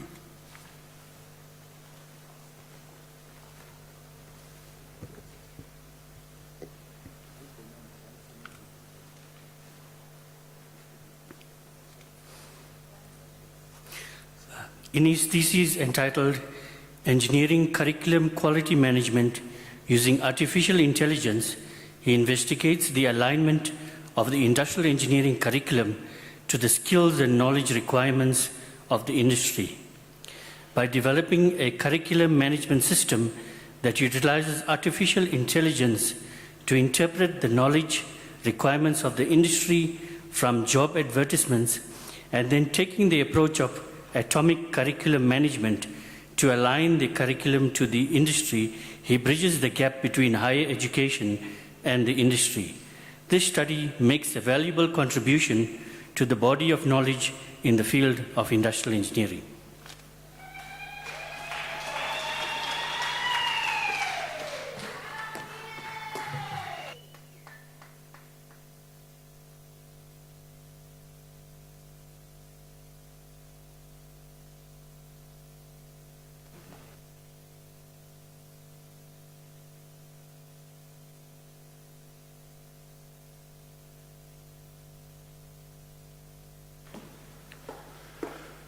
Mr. Chancellor, that was candidate number on paragraph 178, sorry.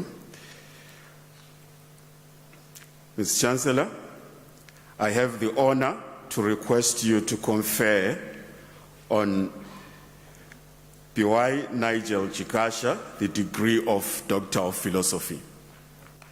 I confer the degree of Doctor of Philosophy on P.Y. Nigel Chikasha.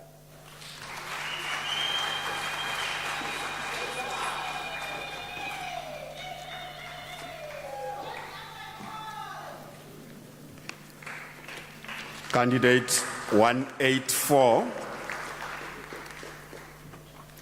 Ms. Chancellor, I have the honor to introduce to you Sibabato Maifadi for the degree of Doctor of Philosophy. I request her supervisor, Prof. A.T. Kuvarega, to read the citation in support of the conferment of the degree.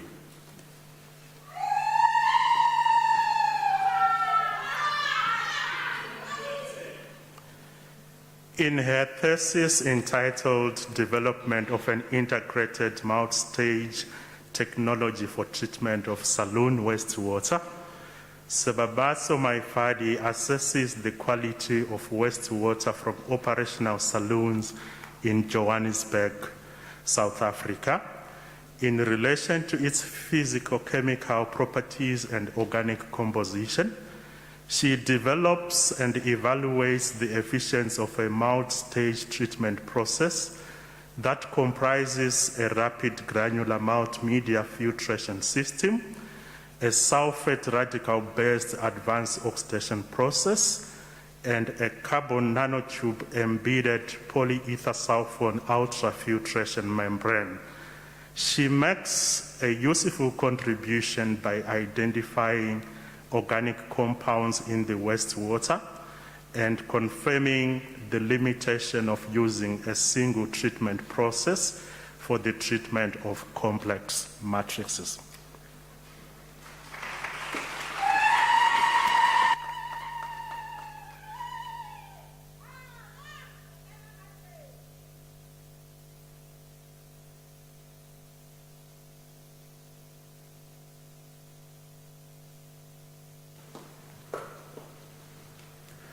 Ms. Chancellor, I have the honor to request you to confer on Sibabaso Maifadi the degree of Doctor of Philosophy. I confer the degree. I confer the degree of Doctor of Philosophy on Sibabaso Maifadi.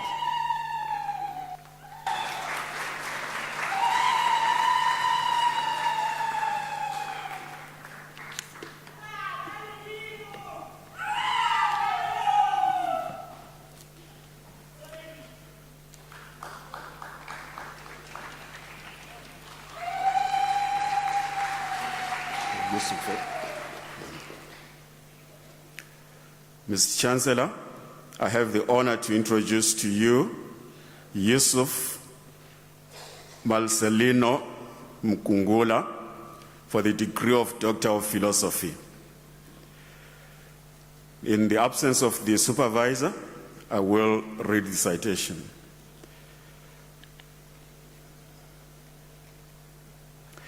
The global challenge of climate change leads to reduced adaptive capacities and therefore causes low socioeconomic resilience levels of communities.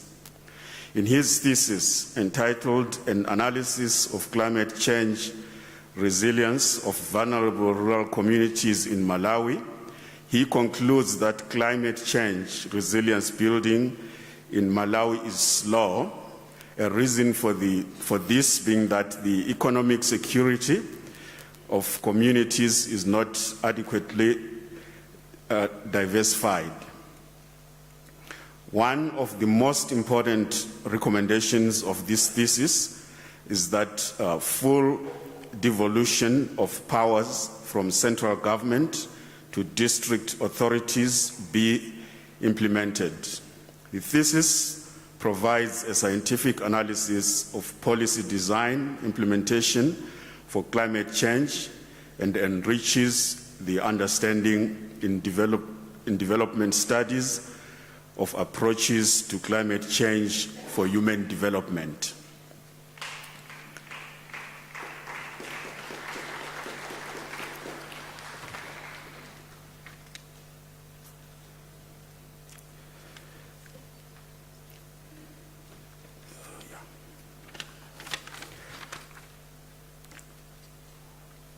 Ms. Chancellor, I have the honor to request you to confer on Yusuf Marcelino Mkungula the degree of Doctor of Philosophy. I confer the degree of Doctor of Philosophy on Yusuf Marcelino Mkungula.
Mr. Chancellor, I have the honor to introduce to you Lehasa Richard Moloi for the degree of Philosophy. In the absence of his supervisor, Professor Ndlovu Gajeni, I will read the citation in support of the conferment of the degree. It's 190.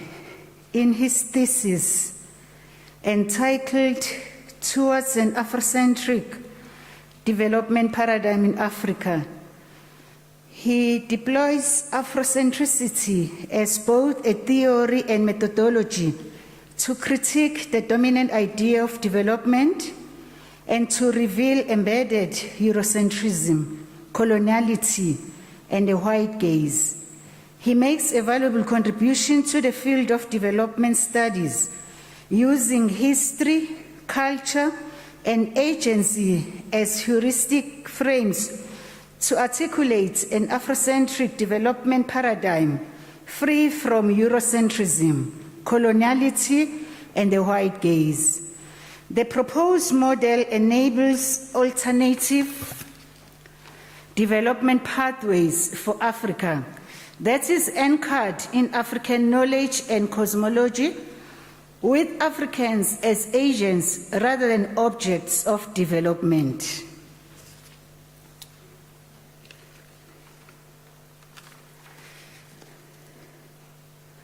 Mr. Chancellor, I have the honor to request you to confer on Lihasa Richard Moloi the degree of Doctor of Philosophy. I confer the degree of Doctor of Philosophy on Lihasa Richard Moloi.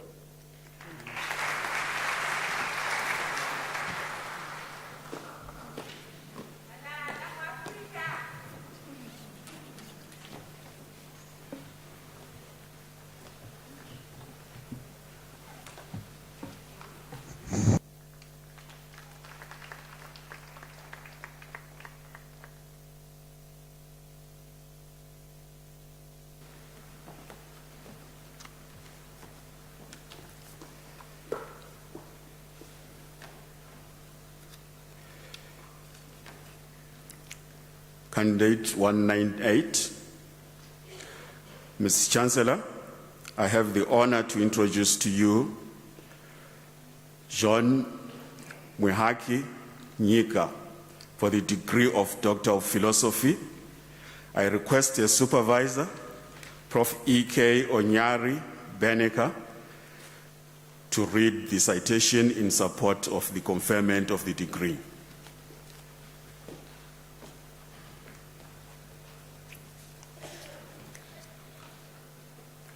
In her thesis entitled Application of Experimental and Modeling Techniques to Estimate the Effects of Landfill Leachate on Soil and Water, she analyzes environmental samples from the Round Hill landfill in South Africa and uses hydrological models to assess and predict the effects of landfill leachate.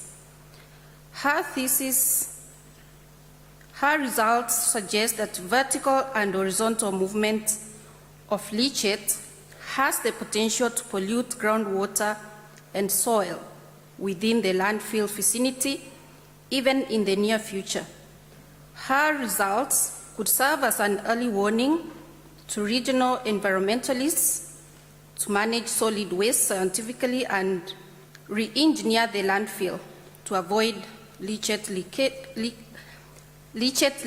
leakage and pollution.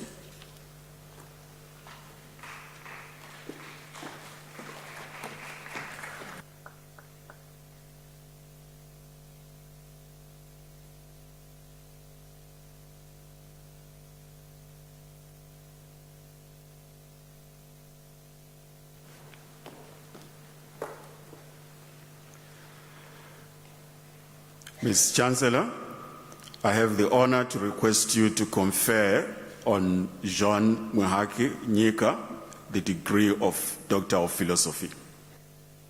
I confer the degree of Doctor of Philosophy on John Mwehaki Nyika.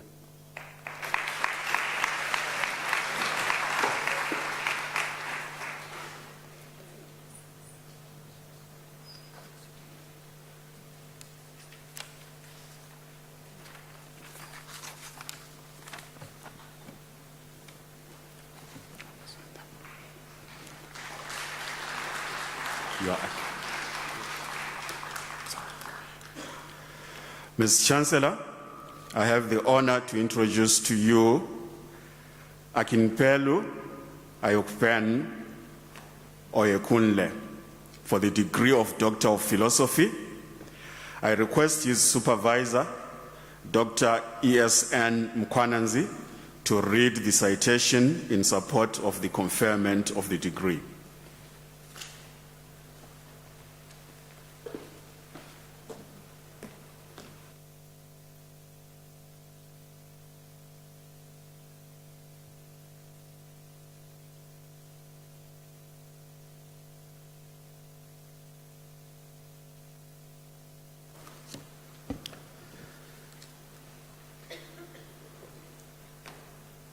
Mr. Chancellor, in his thesis entitled an exploration of an indigenous African epistemic order in search of a contemporary African environmental philosophy.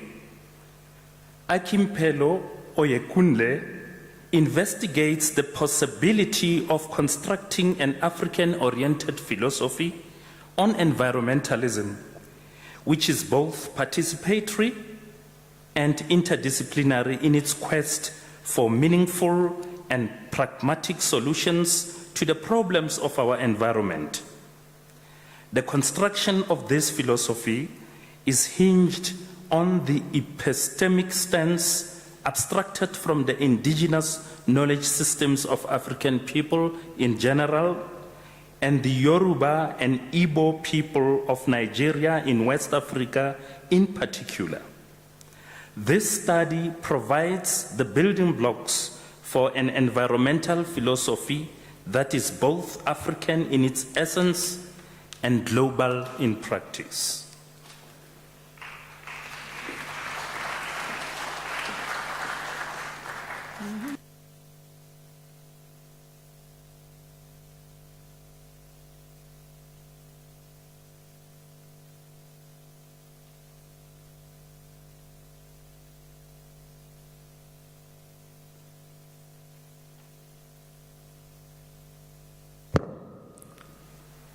Ms. Chancellor, I have the honor to request you to confer on Akinpelu Ayokunu Oyekunle the degree of Doctor of Philosophy. I confer the degree of Doctor of Philosophy on Akinpelu Ayokunu Oyekunle.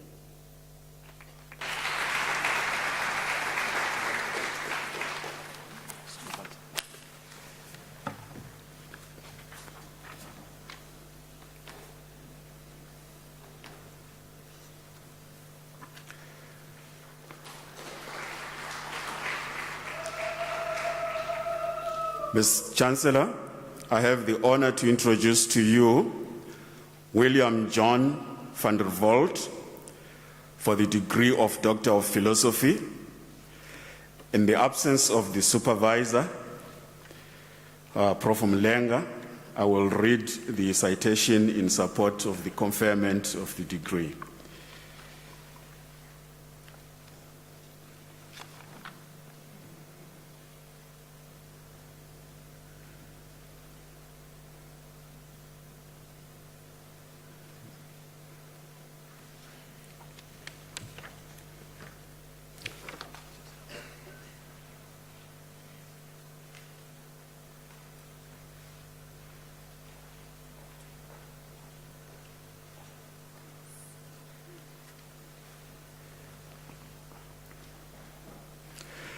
The generation of fine particles during the exploitation of a coal seam has a negative bearing on the final value of coal. In his thesis entitled Characterization of the Blast Damage Zones During Overburden Removal for the Conservation of Coal as an Energy Resource, he assessed the possibility of reducing the fraction of fine particles contained in the blasted coal fragments. He makes a valuable contribution to the body of knowledge by proposing a model for the determination of the thickness of the protective layer of sandstone needed above the coal seam. This layer enables one to limit crack propagation from the overburden rock through the coal seam during the blasting. The processed model could find value in coal mining, where the generation of fines has been a serious problem.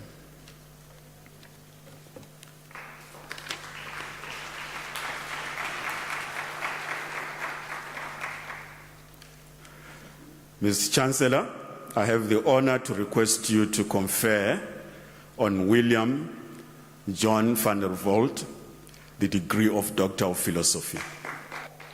I confer the degree of Doctor of Philosophy on William John van der Walt.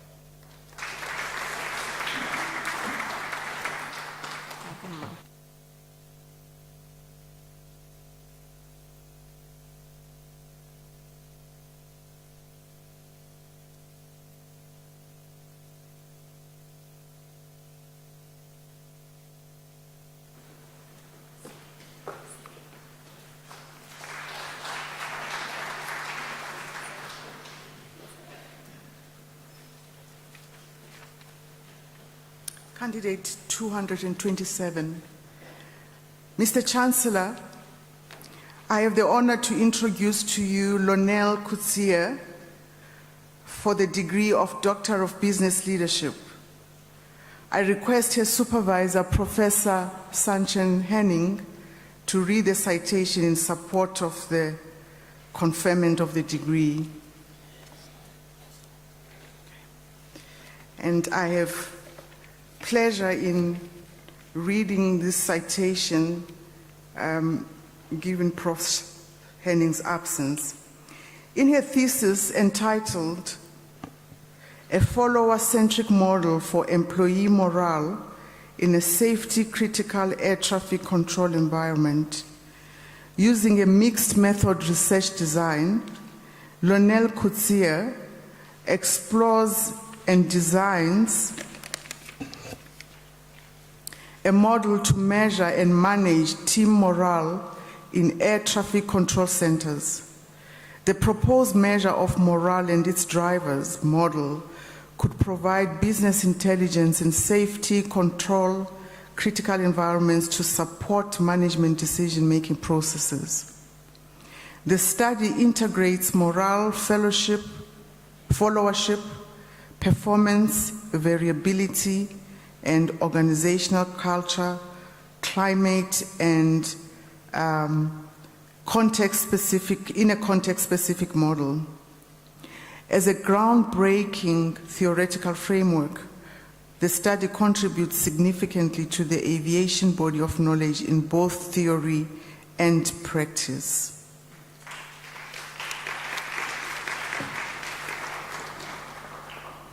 Mr. Chancellor, I have the honor to request you to confer on Lonel Kutsia the degree of Doctor of Business Leadership.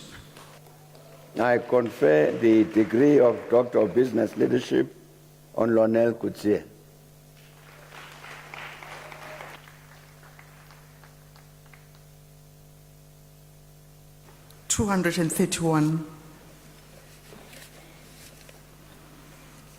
Mr. Chancellor, I have the honor to introduce to you Esna Zimba for the degree of Doctor of Business Leadership.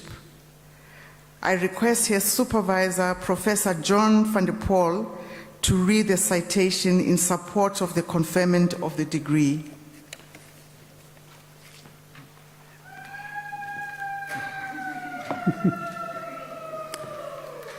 Mr. Chancellor, Madam Vice Chancellor, the low income base of the pyramid BOP environments favor manifestations of disruptive innovations by new technology-based companies, known as NTBCs. In a thesis entitled A Framework for Disruptive Innovation Capability in Basic the Pyramid Environments, Esna Zimba develops a conceptual framework on the strength of a set of qualitative propositions formulated from the scholarly literature.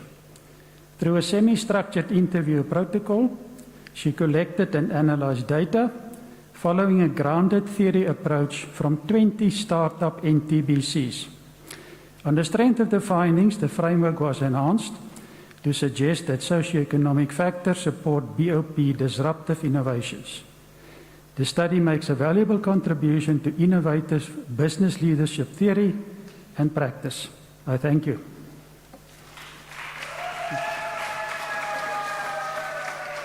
Mr. Chancellor, I have the honor to request you to confer on Esna Zimba the degree of Doctor of Business Leadership. I confer the degree of Doctor of Business Leadership on Esna Zimba.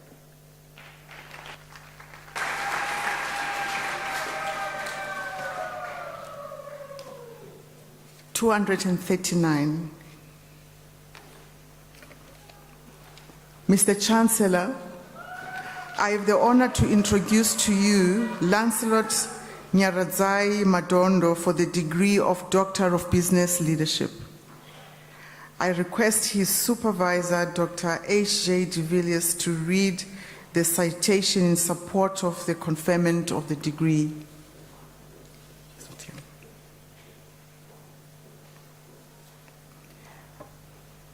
I have the privilege of reading the citation.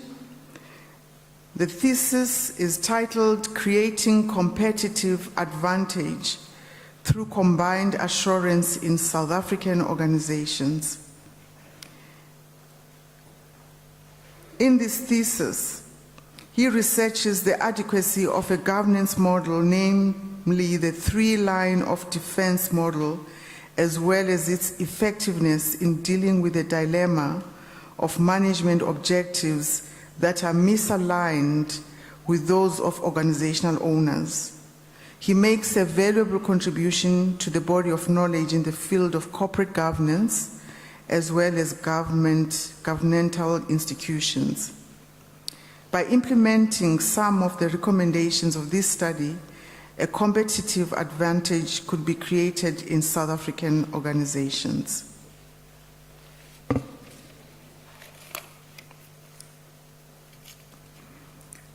Mr. Chancellor, I have the honor to request you to confer on Lancelot Nyaradzai Madondo the degree of Doctor of Business Leadership. I confer the degree of Doctor of Business Leadership on Lancelot Nyaradzai Madondo.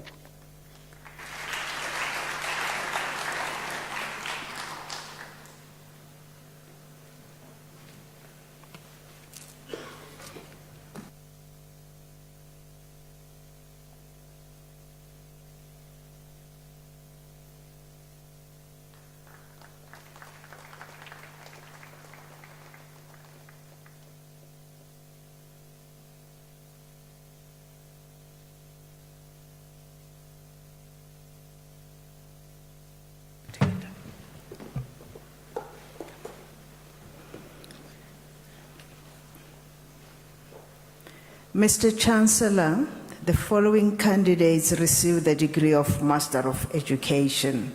Diaz Natasha.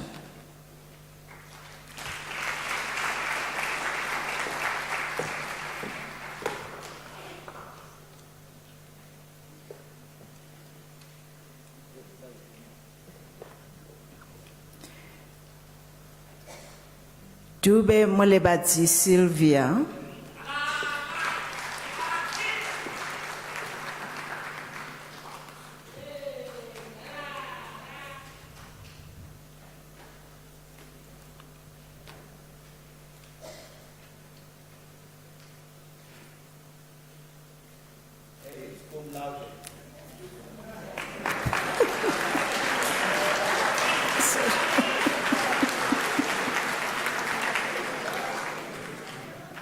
Sorry about it. Gora Promise.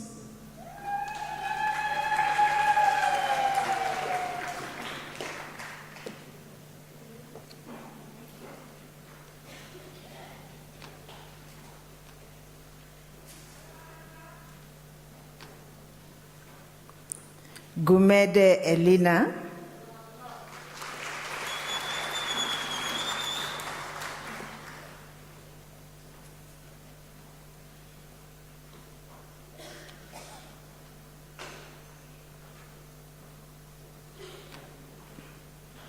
Khopane Khomodzo, welcome.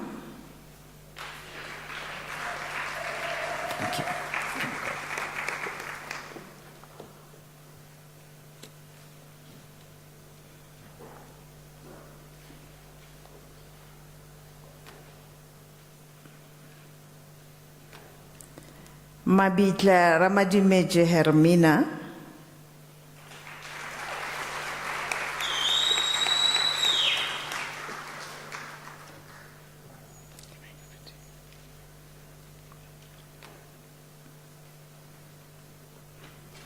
Madzinga Joyce.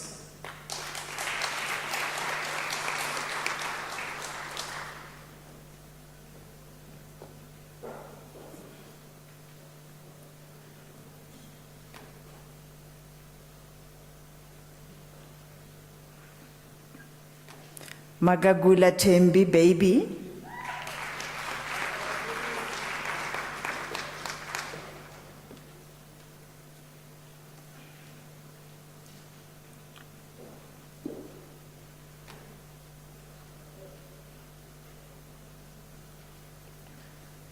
Magwende Lina.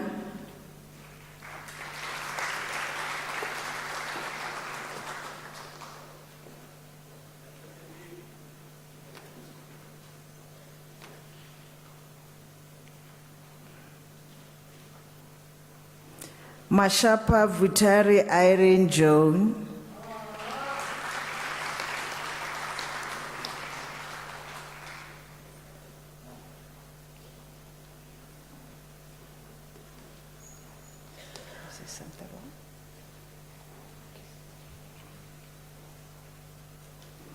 Metula Hlobisile Dodi.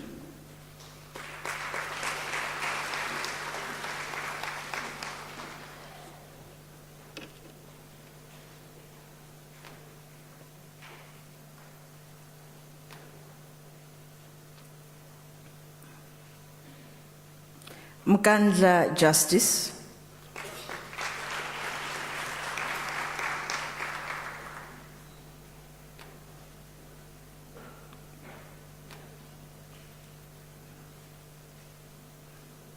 Moyo Descent.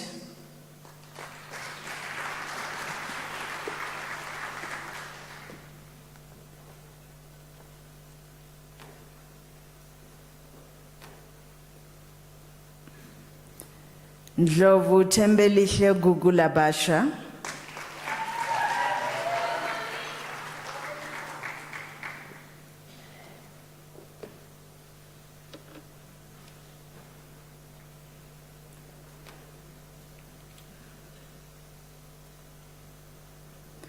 Ngoma Zanele Hilda.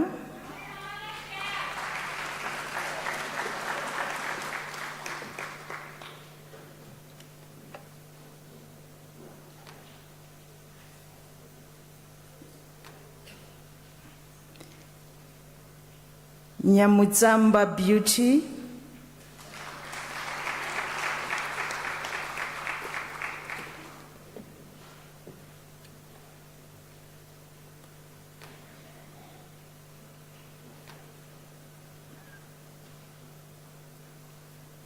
Ochien Jennifer Lillian.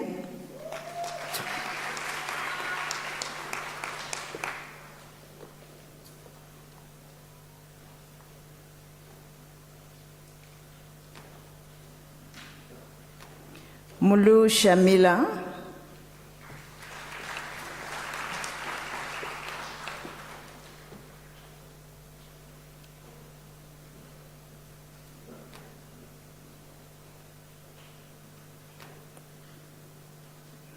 Sekota Lia Lina.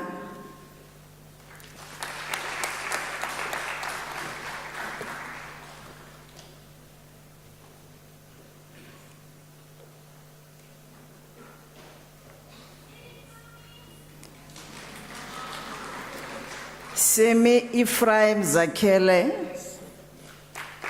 Seme Ephraim Zakele.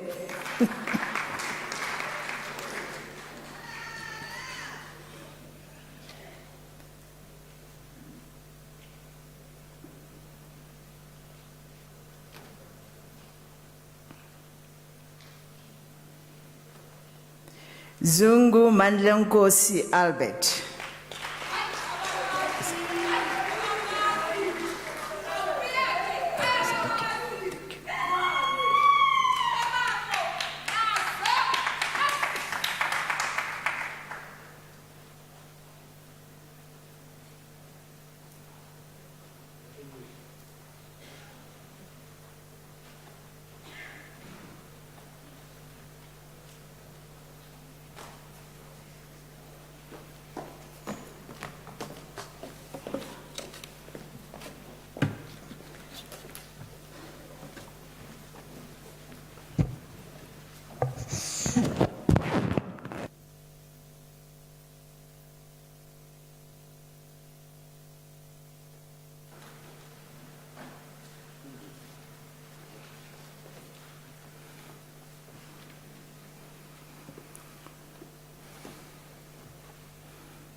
Mr. Chancellor, the following candidates received the degree Master of Commerce. David Christian Maria.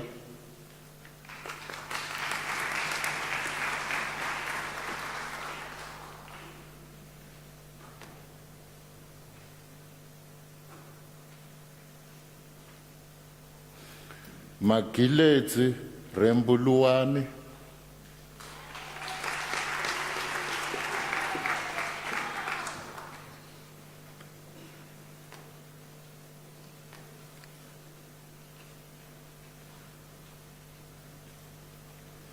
Kuzwayo Ayanda Beatrice.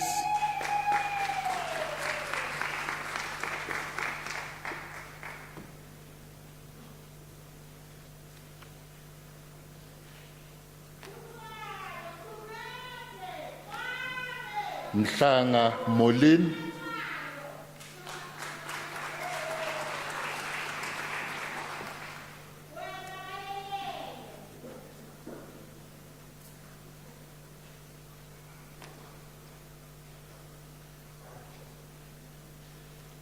Bonella Arnold Tichanwa.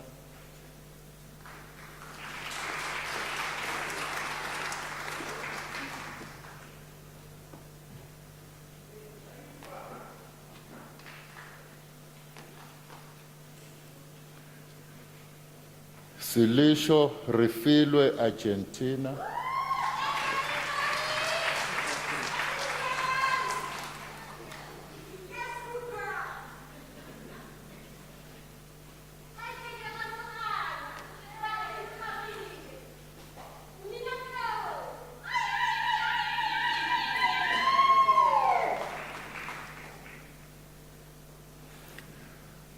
Mr. Chancellor, the following candidates received the degree Master of Public Administration.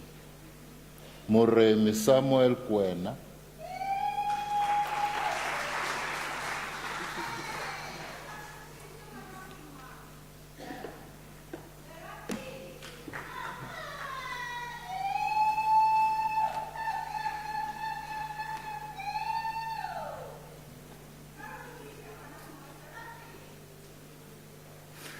Mr. Chancellor, the following candidates received the degree of Master of Accounting Sciences. Khalogakwe Khalilitsang Lorato.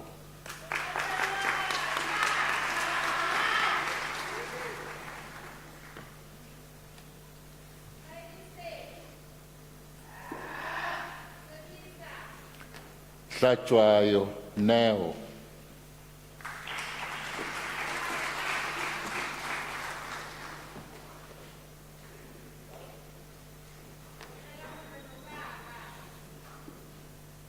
Molobi Aida.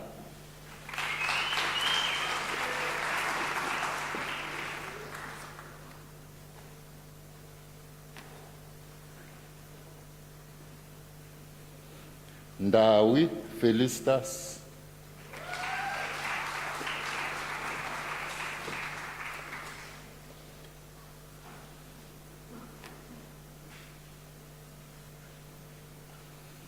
Nkomo Angela.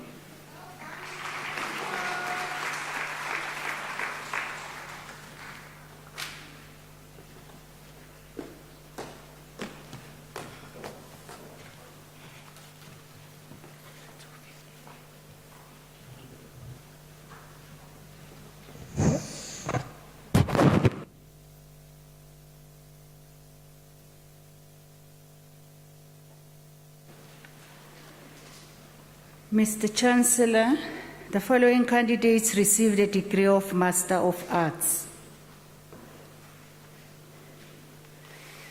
Mabulana Ditebogo Murape Dikolin.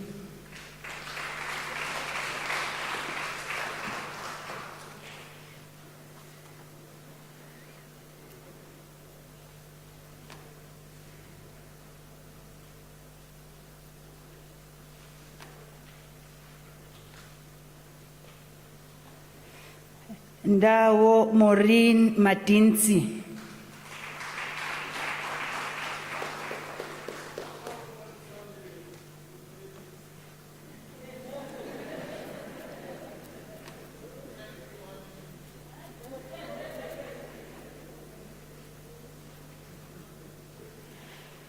Mfuphi siyabonga Minenhle.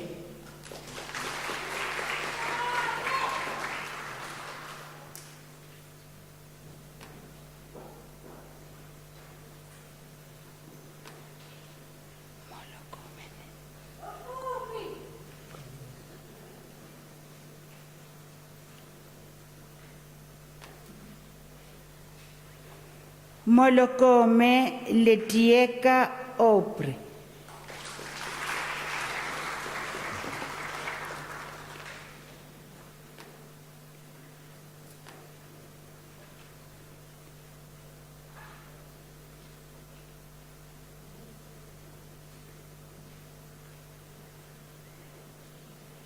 Shai Boitumelo.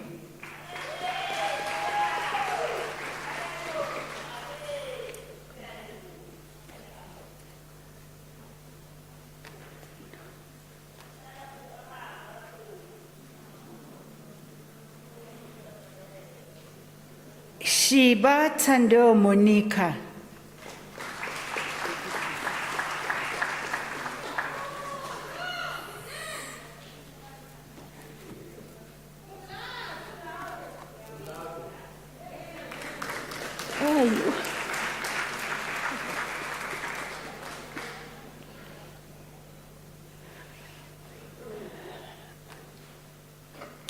Mr. Chancellor, the following candidates received the degree of Master of Public Health.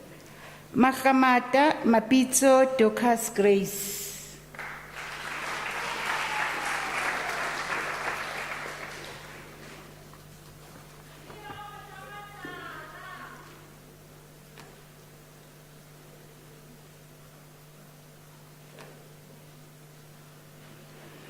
Makua Soli Ratsietsi.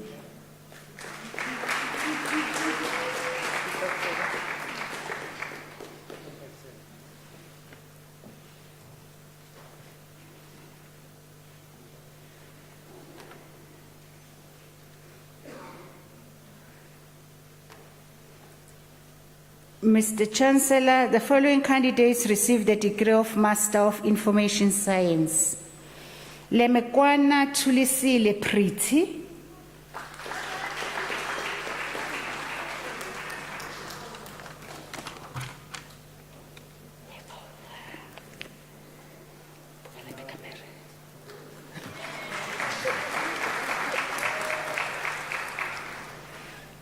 Majonjwane Joseph Ramochichi.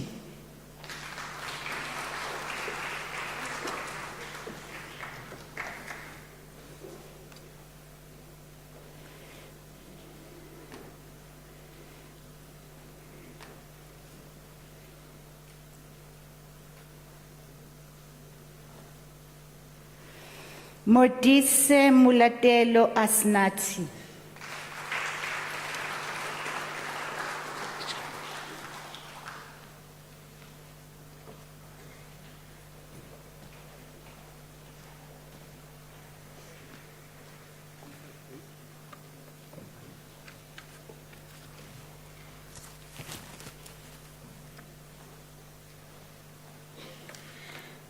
Mr. Chancellor, the following candidates received the degree of Master of Science.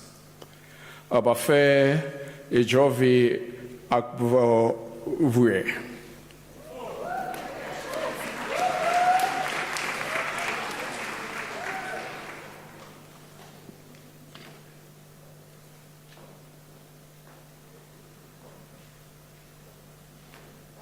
Banza Jean Longo.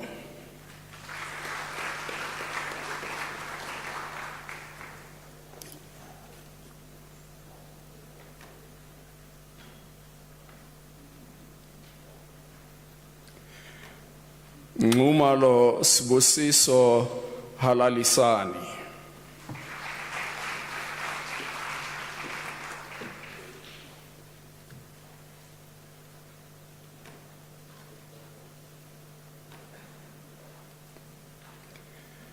Skosana Vanele Irene.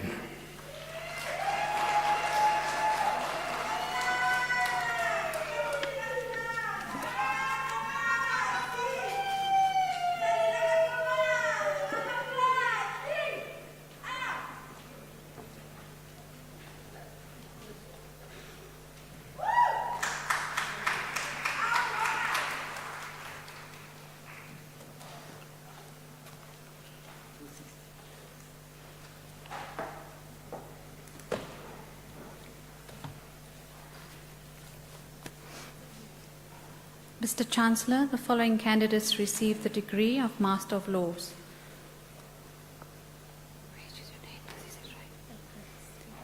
Abrahams Bernice Ordine.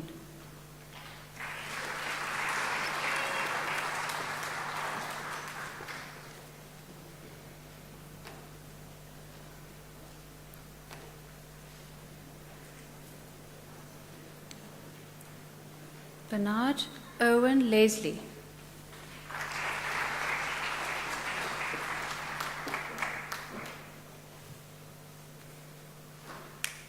Chuene Mancha Nogane Jacqueline.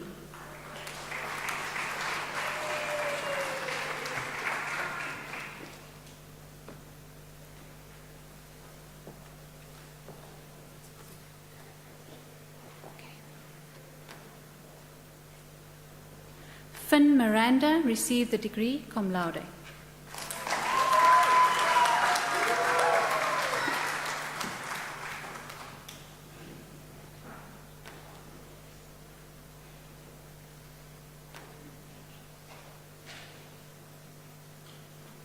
Koshani Helen Meka.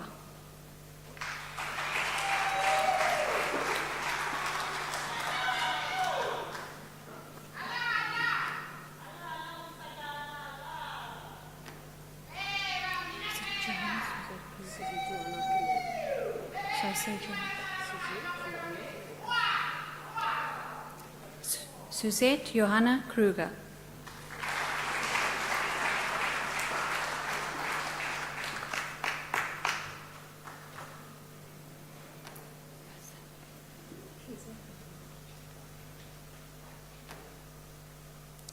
Robina Kiza.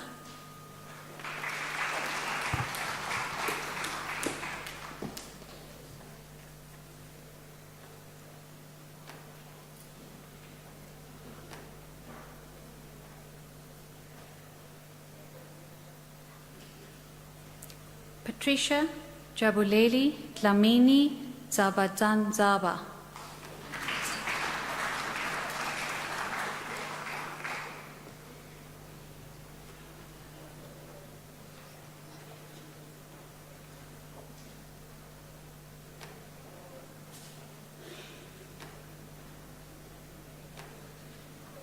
Tatenda Magocha.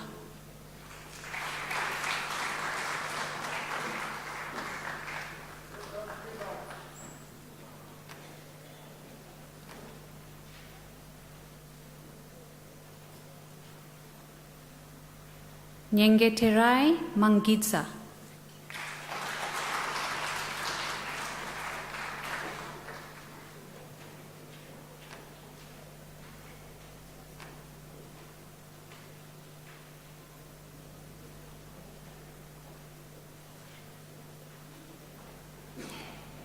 Prince Mpo Manyikana.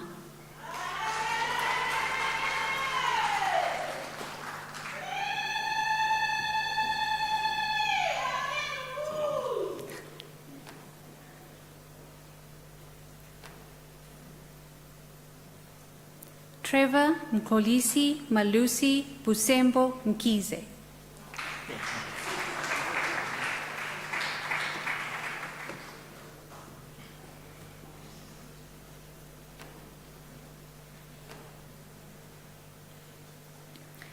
Douglas Mpo Mohale.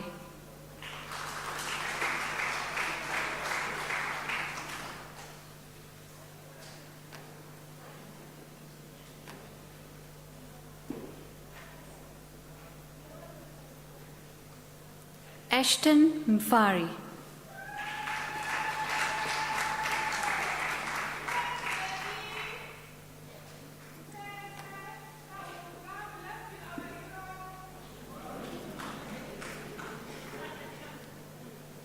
Levis Mbaso.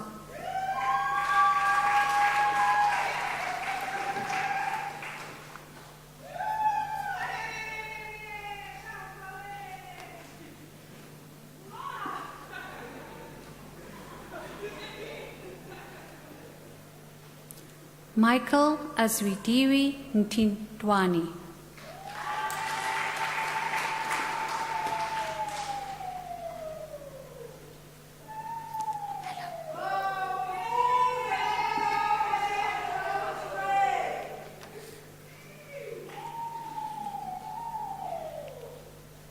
Ntsikelele Ngobo.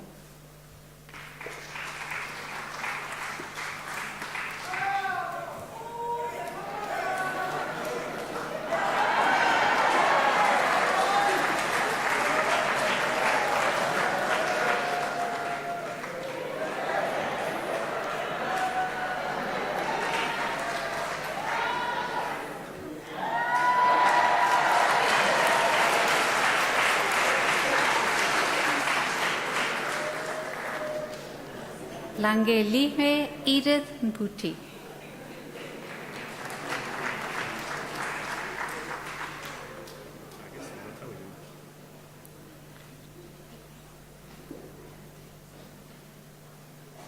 Metagas Buletwa Yime.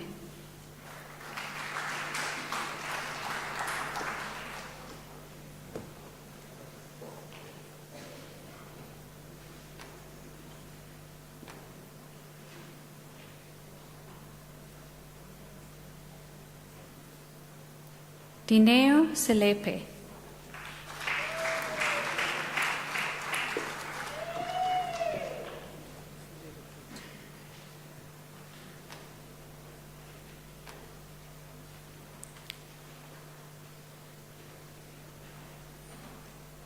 Gaten Ndazoziwi Viriri. 261.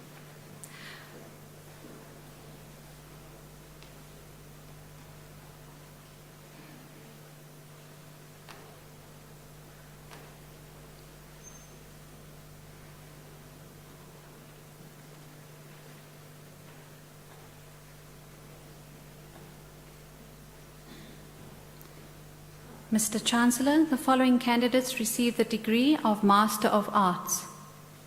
Wanda Joseph Zondi.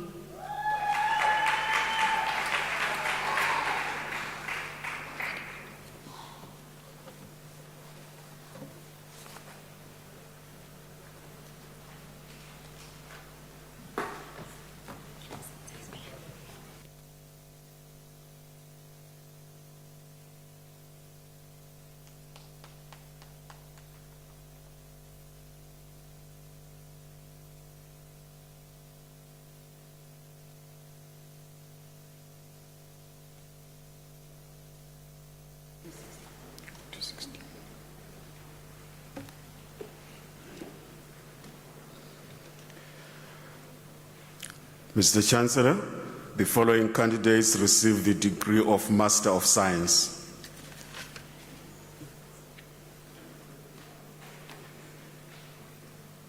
Chauke Faith Tlaisani.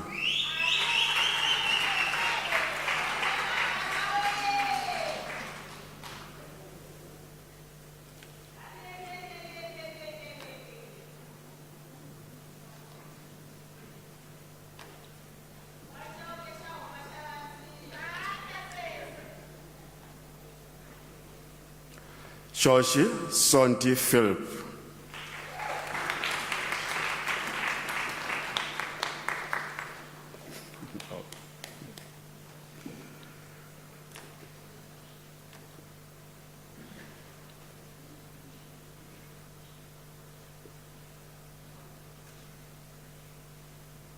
Hlengwa Charlotte Lungile.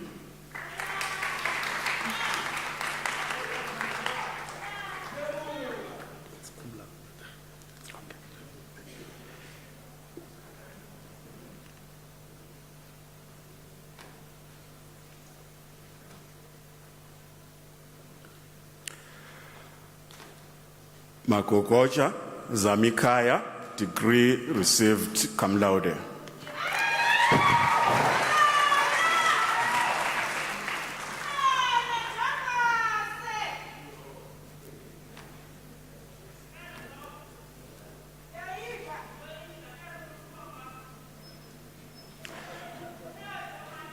Mahoro Hangwani Emmanuel.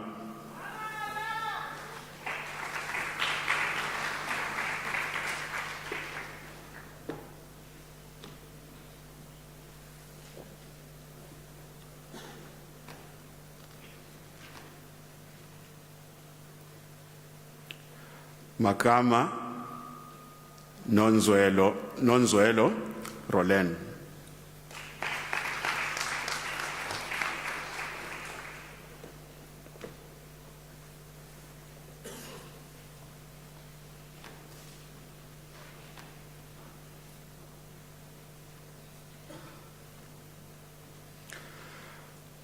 Masava Vincent Mwendwa.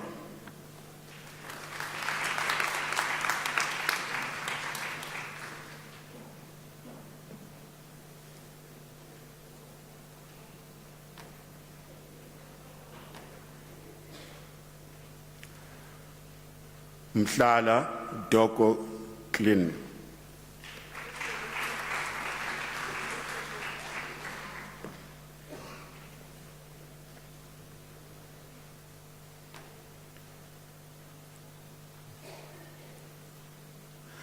Munsami Wesley.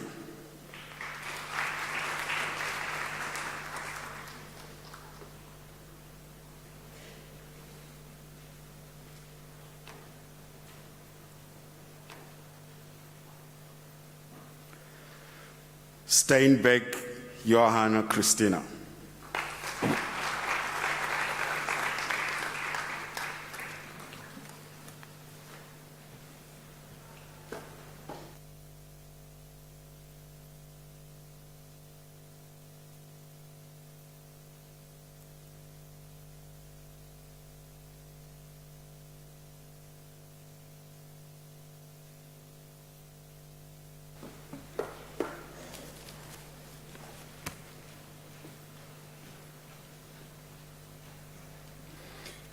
Mr. Chancellor, the following candidates received the degree of Master of Science.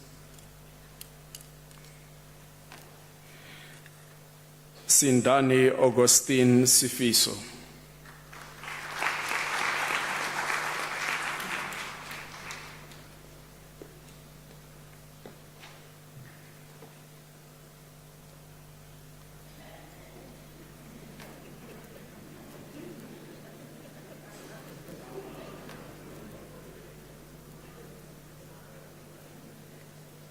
Modau Kutadzo Lansford.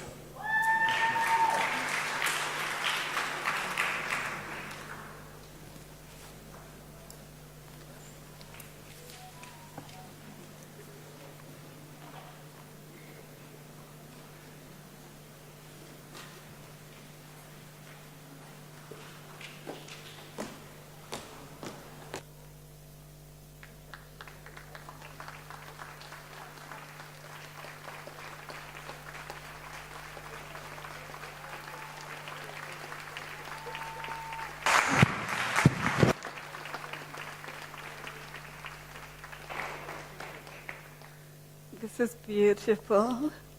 Can we give them another round of applause?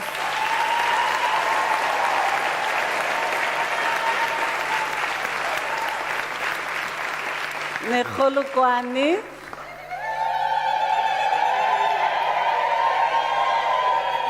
Nekholukwane.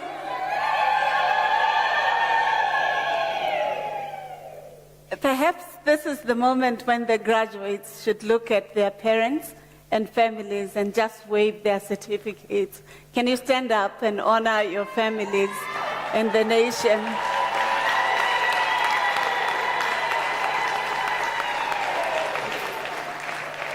Can you also look towards your professors and lecturers and those who have been there for you in your writing? Thank you very much. We're truly elated. Mr. Chancellor, I have the honor to request you to congratulate the graduates on receiving their degrees. Thank you.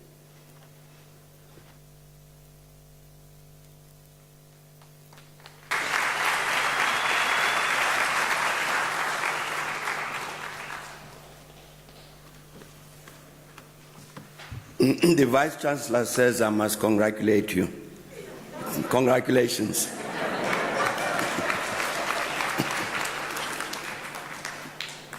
But Professor Puleng Langabula, members of the Unisa executive management and staff, and the splendidly gowned academics who are sitting with us here on stage, who are here to support our graduates this evening, families, guardians and friends of our graduates, and most important, the Unisa graduates.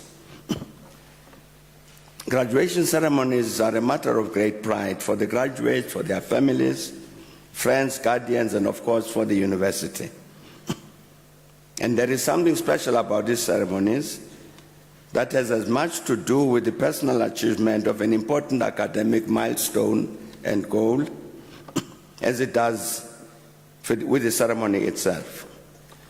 There is indeed a sense that this is one of those rare defining moments when a truly joyful celebration is merited.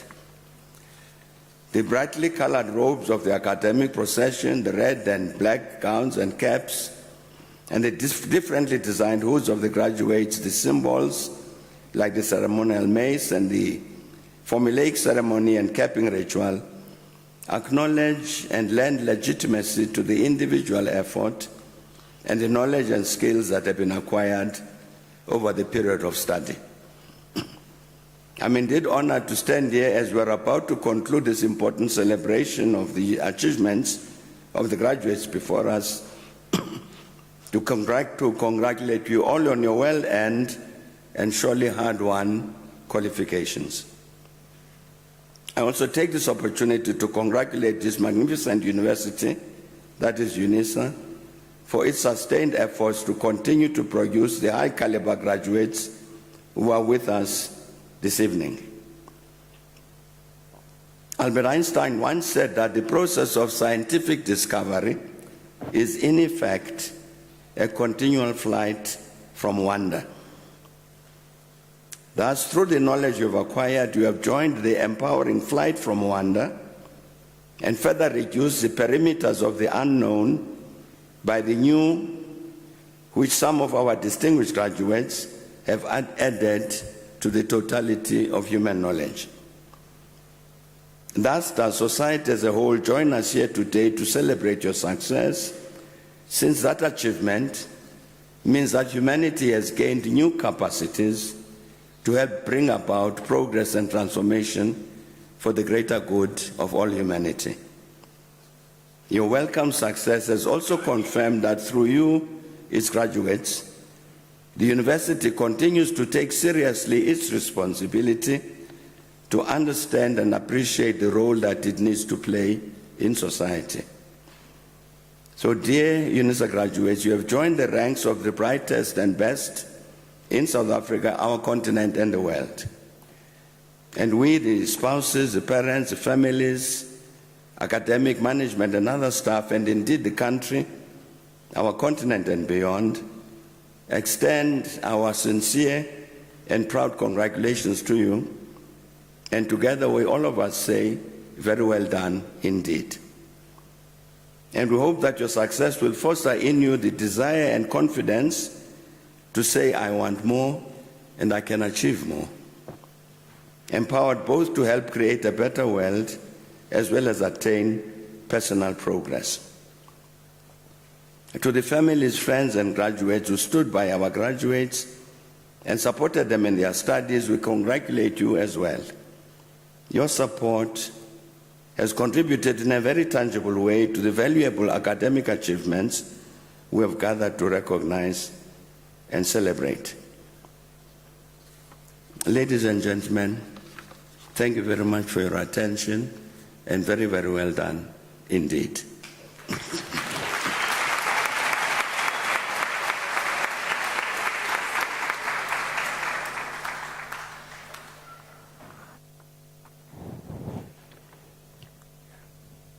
Thank you very much, Your Excellency, our Chancellor, for those congratulatory message, but also a message to you, community, and the public about the imperative for higher education. Ladies and gentlemen, now that you have graduated, you have become part of Unisa Alumni. You're now part of an illustrious circle of excellence. your responsibility is to contribute, help define, and shape the future. There are many things that you can do to shaping the future in the service of humanity as our university requests us. You could contribute as an e-tutor, a mentor, but also through publishing with your supervisor or by yourself to improve knowledge production in our country, in the continent, and in the world. You can also continue a lifelong journey with the graduate studies and produce knowledge as an associate. Lastly, you can contribute your dollars, yawns, CDs, CFAs, Maluti, rands, euros in support of the university and its advance for others to have the opportunity to learn within the university. And thus, one of you was talking about digital transactions on finances today, graduated with that. So we would like you to help us by donating to the bursary fund of the university by using the online platform www.unisa.ac.za. And then afterwards, there will be a prompt donate button. Please do so that we can help others. As a worthy graduate of this university, we are sure that you realize the value of your degree and therefore wish to provide other deserving students with the opportunity to study further, become part of a circle of excellence. Ladies and gentlemen, I'd like you to rise up for the singing of the national anthem, the words of which are to be found on page 20 of the program. May I request you to remain standing after the anthem to enable the Chancellor to dissolve the congregation. May I also request you once again to remain standing while the academic procession leaves the hall.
Mr. Chancellor, my final request to you is to dissolve the congregation. By virtue of the powers entrusted to me, I dissolve this congregation of the University of South Africa.